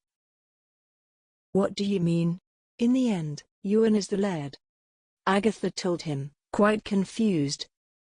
"Aye, but he can be removed if he causes more problems than solutions," John clarified, causing Isla to feel an immense amount of guilt. "How so?" Agatha asked, now concerned. "If he causes irreparable damage to the safety of the clan, a suitable replacement can take over in his place," John explained to Agatha. "But there aren't any men in our clan like our son, who is the rightful heir," Agatha reasoned, in disbelief. "Aye, but he must act smart," John added. "He can't do much anymore, it is up to God to handle what comes next," Agatha told him, forlornly. "Then we shall keep praying," John said just as Isla heard footsteps behind her. She nearly gasped when she saw Ewan walking up to her. Noticing her scared expression, he asked, "Isla? Isla?" Agatha called out as well, panicking. Isla gave them all a teary look before running away. She heard Ewan racing after him, calling out her name again and again. She didn't look back, knowing his parents would explain what had happened. The only thing on Isla's mind was the burden she had become. She didn't want to be the reason for Ewan to lose his title, the title he had worked so hard for and had earned rightfully. She ran out the castle, heading for the forest. She knew better than to go out into the grounds or towards town, that would expose her. Hence, she headed for the woods, which had proven to be her safe haven many times. She reached the oak tree around which she and Ewan had spent many afternoons together. Her foot tripped on a fallen branch, and she fell to the ground, near the tree's bark. Isla didn't pick herself up, allowing her guilt to crush her. She had caused her father shame and had now taken away something so crucial to Ewan. She would never return to any of their lives, for she only caused pain. Isla couldn't live with herself if she hurt those she loved so very much. The whole point of love was putting someone before yourselves. Isla had failed at this, and she couldn't even forgive herself. The tears continued to fall down her face, the only comfort she had in such a time. She couldn't find the will to do anything more. Hence, she stayed on the forest floor, wanting to disappear. She must have heard us speaking about you losing the lairdship. Agatha told Ewan the moment he walked into the parlor. What? Ewan asked, perplexed. Your mother and I were discussing what the worst possible outcome could be. John explained, feeling sorry for hurting Isla. She must be blaming herself. I must go find her, Ewan declared, rushing out of the room. He exited the parlor and walked down to the main door. Before he started out to find her, Ewan knew where Isla would be. He gathered his strength before running through the grounds and towards the forest.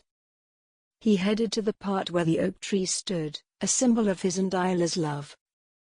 As he had expected, he found Isla curled on the ground in the forest, crying with tears falling into the crook of her neck.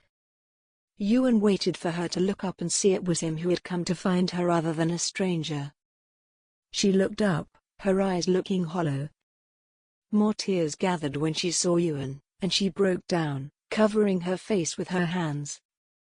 He took a step towards her, knelt on the ground and placed his left hand on her head. Isla? Ewan began to speak, but Isla shrugged him off. Nay, Ewan, ye can't convince me to come back anymore.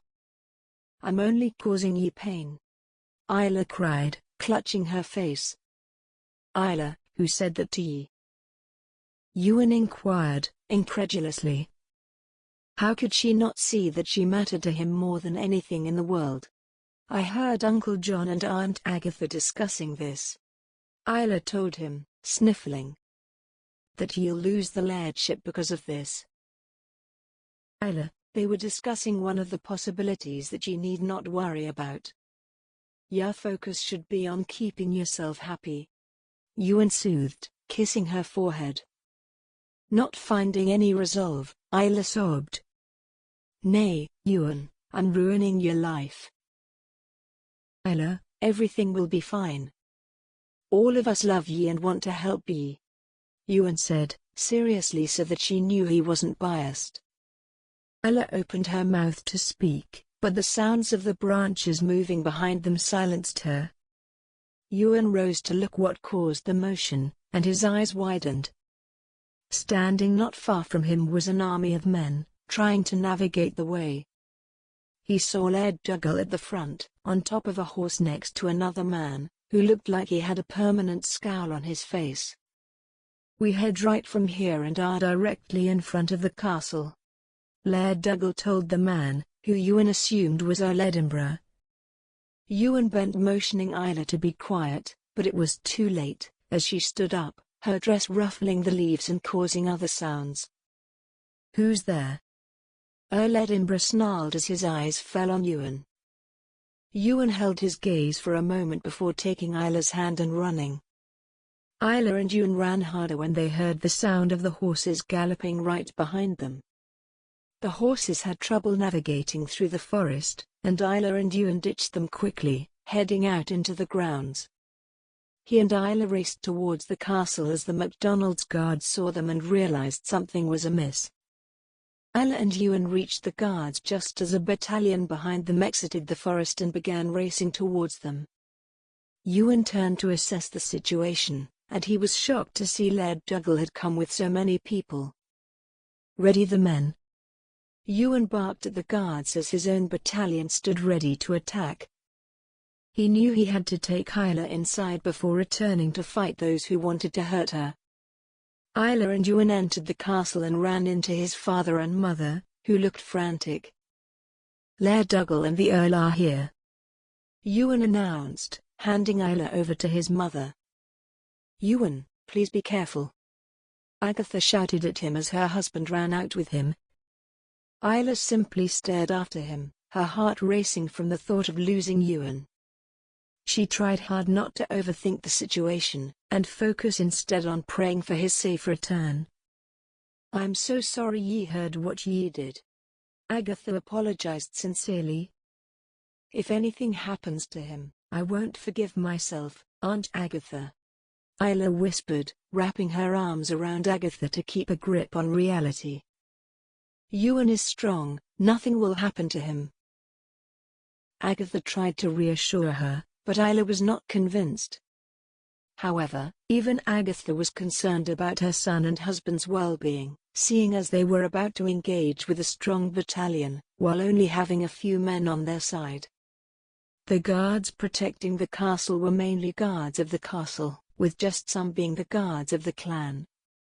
Although the council had agreed to let some of the armies help the Laird, the leader of the clan, they hadn't allowed the whole army to participate in this skirmish. Isla didn't know this, and Agatha had no reason to tell her. It would only increase her worry. Agatha led Isla into the great hall, wanting to get some food into her system and put her to bed, to keep her distracted from what was happening outside. The two women entered the great hall just as they heard something outside clash against the castle wall. It took all Agatha had to not react to it, only so that Isla wouldn't get afraid. Agatha had to be resilient and strong for Isla right now. She helped Isla sit down and then sat next to her, taking her hand into both of hers. The mother and the lover bent their heads together to pray for Ewan's safe return to the castle and into their arms. Isla heard the men shouting outside, the sound of their panicked voices resonating within her. God was her only ally now, only he could fix everything.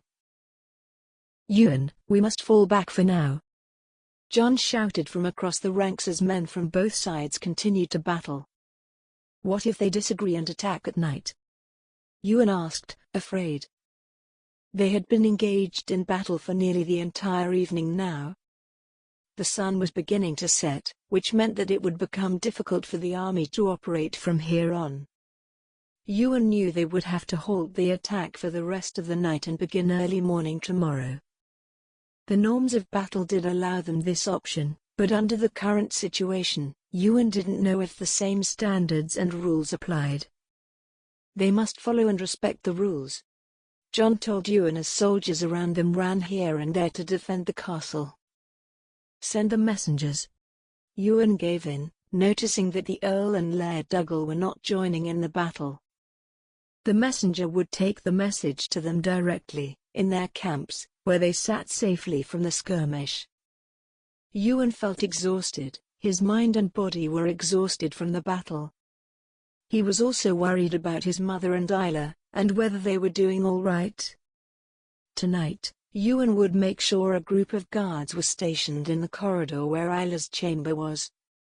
He knew that the Earl would try to kidnap Isla or worse, hurt her in the middle of the night. For one, Ewan would stay with her, but he would also have men guarding the second floor, to ensure his parents and Isla were safe during the whole night. The messenger left the trenches to race through the backfield and toward the Duggal campsite.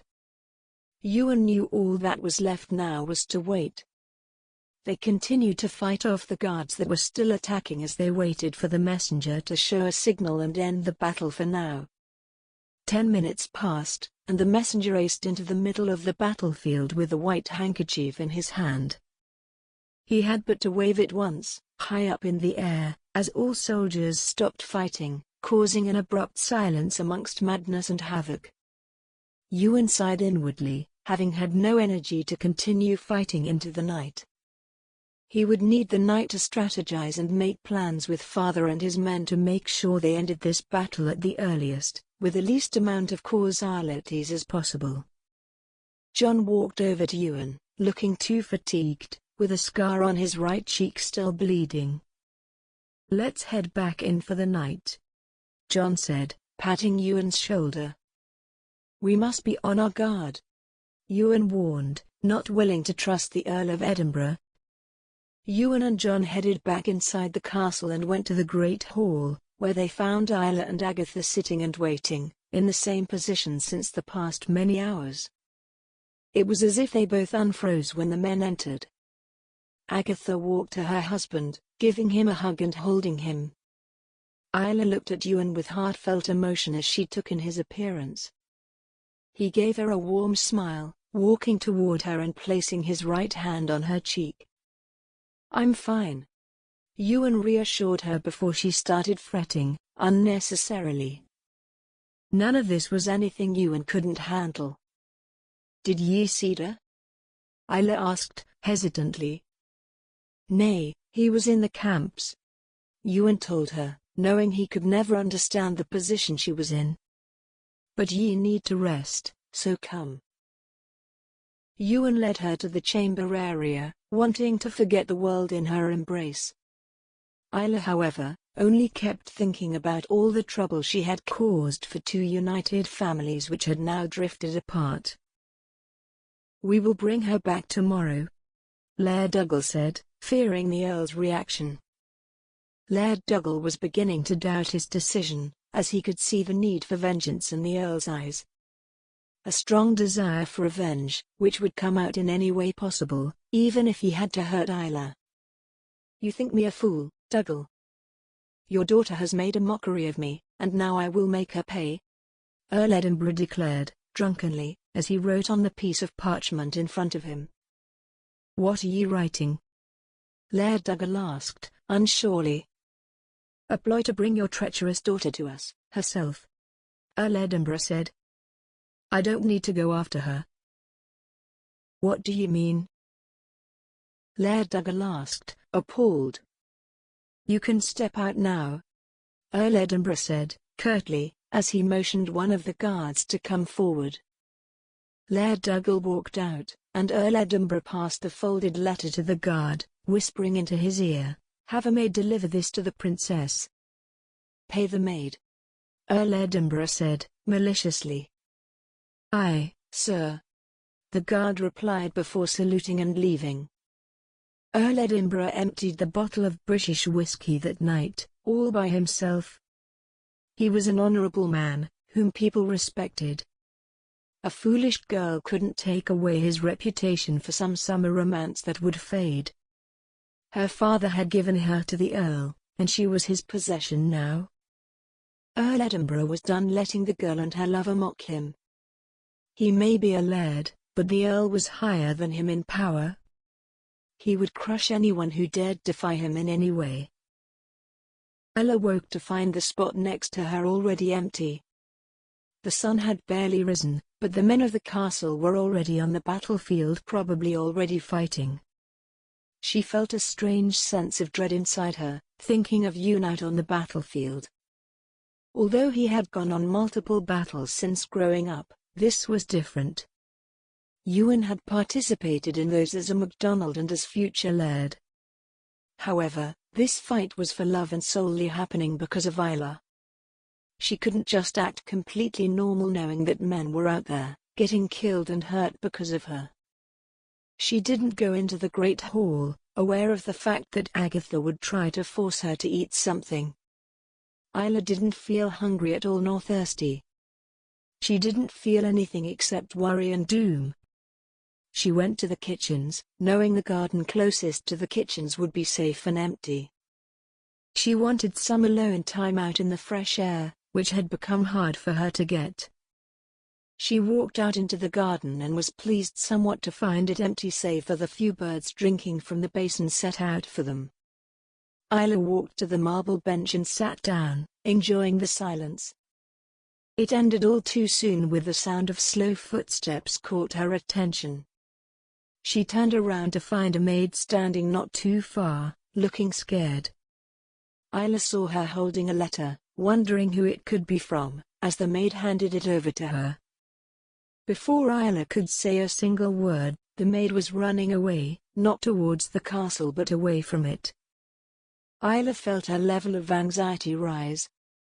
Her hands began shaking as she lifted the letter and opened it. It's a fool's vice to lead innocent men into peril. Either I come kill him or you come to me. Much can be solved with discussion, much can also be solved with murder. The choice is yours, lamb. The Earl of Edinburgh. Isla couldn't believe what she had just read. She tried to make sense of it all, but the only thing she could see was the Earl hurting her Ewan and ending his life. If handing herself over to the Earl was the way to save Ewan, Isla wouldn't hesitate to do so. Epilogue. Isla tried her best not to fall as she navigated through the dark, covered in a cloak to conceal her identity from anyone who would tell Ewan she left her chambers. After reading the letter, Isla had immediately set out for the campsite. It wasn't even a question about what to do, and what not to do. If the Earl's agenda had become killing Ewan, Isla would do everything in her power to prevent it from happening. She couldn't let Ewan sacrifice himself and the future of the clan because of her. Isla could be the better person here and give herself up to the Earl, in the hope of saving Ewan and the multiple innocents who were fighting next to him to protect her. Isla didn't want this sort of protection if it were to make everyone miserable just to make her happy. After reading the letter, she simply had to wait for the sun to set. She had faked a headache, using it as an excuse not to join everyone for dinner. Even if the Earl hadn't written that threatening letter to her, Isla would have still skipped dinner. How could she sit amongst men who were wounded and bleeding because of her? Isla had gone to her chambers, before finding a cloak and covering her head and shoulders with it. She had left the castle and was now on the way to the Earl's campsite. Isla couldn't help but wonder if her father was aware of the letter and what his stance on it was. Isla took each step with all the courage she could muster, reminding herself why she had to do this and how it would be better for everyone. She knew it was the worst outcome for her, to be away from Ewan and to be trapped in a loveless marriage with the Earl. Yet for the sake of everyone's safety, especially Ewan's, Isla was willing to swallow the poison whole. She reached the campsite, noticing that most men were already asleep on the floor or in their tents, and some sat around the fire, eating food, and drinking to battle songs. Isla walked around the campsite, not going through the center but sticking mainly to the sides. She knew how brutal the soldiers could be with women. She saw the largest tent set in the corner of the campsite. Mustering all her courage, Isla started walking toward it. She knew this tent would be the Earl's, which meant her father's tent would be next to it. She couldn't help but wonder if her father was all right and if his health was fine. Isla felt bittersweet whenever she thought of her father, wanting to forgive him, but she also wanted him to give up this cause of his. He was destroying old relations over new economic ones, which weren't going to win him much power. The British would only trick her father into thinking he had power, while the real power would remain with them. Ewan and his father knew this, but Isla's father was too naive and trusting of the British. Isla reached the entrance to the tent. She took a long breath, holding it in before walking inside. She found the Earl sitting on a chair and looking at a glass of whiskey, while her father stood on the side, with his hands folded in front of him, like a servant waiting for his next command. The moment she entered, both men looked up at her. She was surprised to see a look of fear in her father's eyes when he saw her, while the Earl sported an evil smile. She walked further inside, holding her head high as she let the cloak fall. "I am here as ye wished. Now end this war," Isla announced. "I'll marry ye, if ye end this war." "Marry me? Oh no, dear. I have something far better planned for you." The Earl grinned. "Earl Edinburgh?" Laird Duggal tried to speak. Silence. Earl Edinburgh shot him down as Isla shivered from the sudden sound. "Guards!" Earl Edinburgh ordered, loudly. 2 guards appeared from the entrance behind her as if they were on standby. They moved to stand either side of her, each grabbing one arm to make sure she wouldn't escape. I will make an example of you. The world will see what I do to those who defy me. Earl Edinburgh shrieked, throwing a hard slap across Isla's face. Earl Edinburgh? Laird Duggal interjected, wanting to put an end to such behavior. Silence, leave. Earl Edinburgh shouted as Laird Duggal shrank.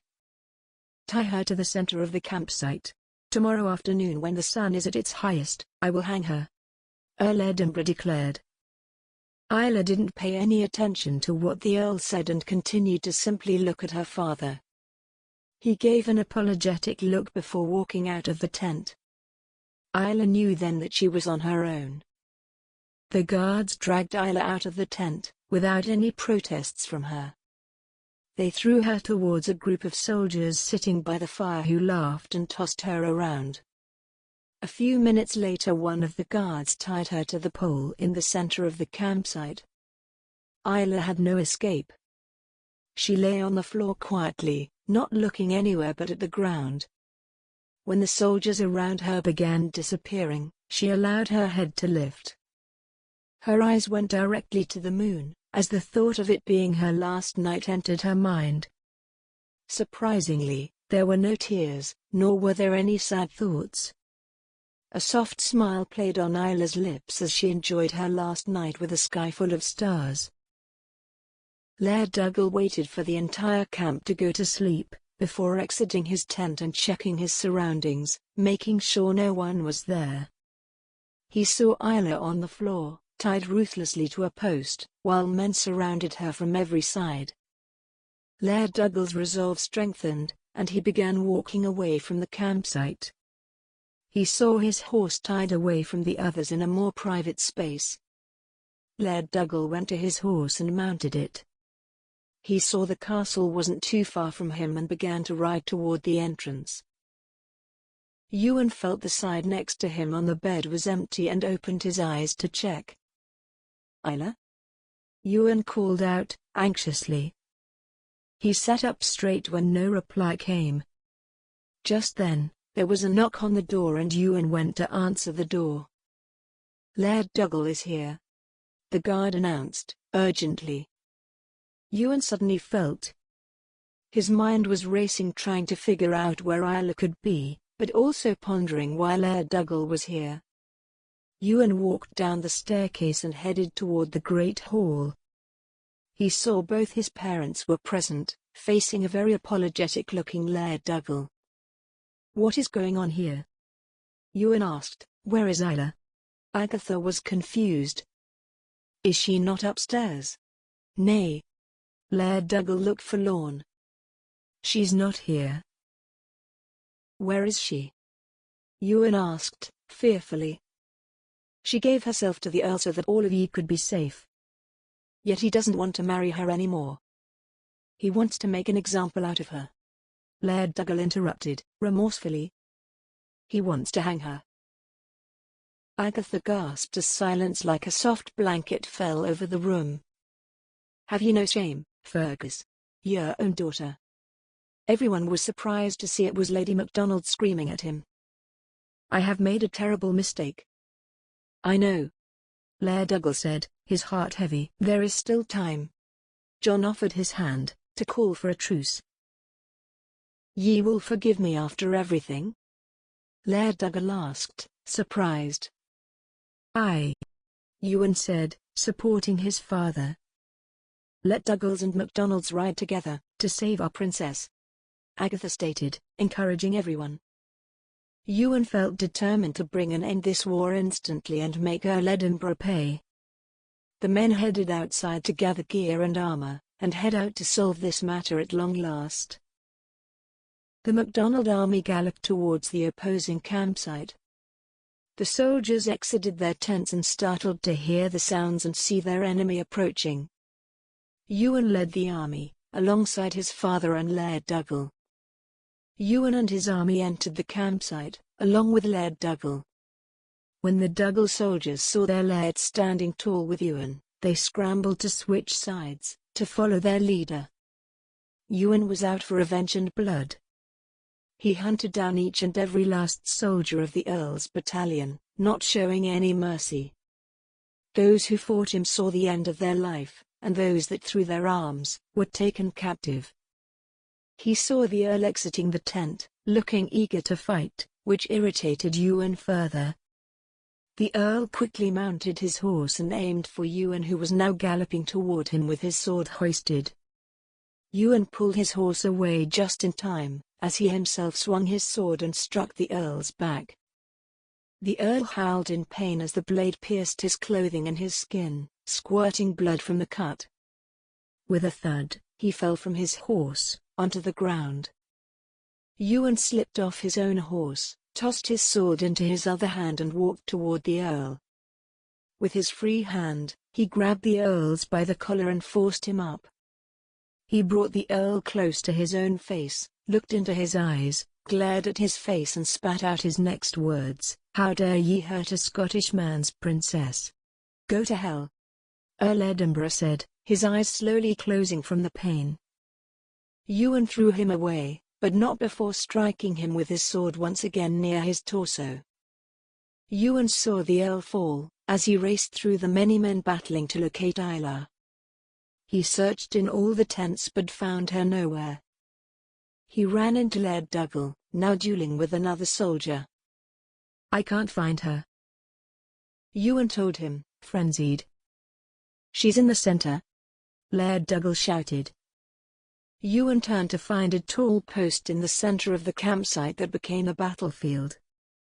He readied his sword as he ran towards the center, fighting off whoever dared to stop him.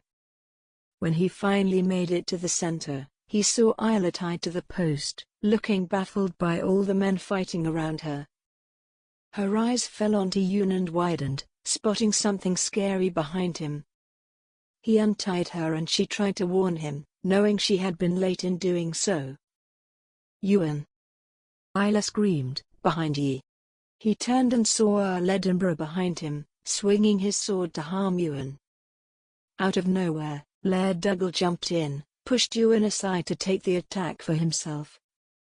Ewan picked himself up and thrust his sword into the Earl's chest, effectively ending his life. He tossed the Earl aside and ran to Laird Duggal's side as Isla joined them. "Ye'll be fine, Papa," Isla said, sobbing. "I know, lass. It's just a scratch." Laird Duggal comforted her. "Perhaps a penance for what I did to ye." "Nay, duh," Isla cried, feeling a bit sad. "Forgive me and let me give ye me blessing," Laird Duggal said, breathing heavily. He took Isla's hand and gently placed it into Ewan's. "She is yours to guard," Laird Duggal declared. Ewan turned to give Isla a dazzling smile as her tearful one grew and amplified. The lovers stood up, as John helped Laird Duggal onto his feet. Immediately, guards came forward to help the wounded Laird Duggal while the Earl's army surrendered to the victors. "Let's go home," Ewan whispered into Isla's ear. "Home is wherever ye are, Ewan," Isla corrected him. Kissing her forehead, Ewan vowed, "I love ye, me princess." Isla stood in his arms, with no worries to be addressed. Ewan held her and would continue to hold her for as long as she wanted. They loved each other, and their love prevailed. If you like our channel, please subscribe and make sure to click on the bell icon, so that you won't miss any future audiobooks we'll upload for free each week on YouTube.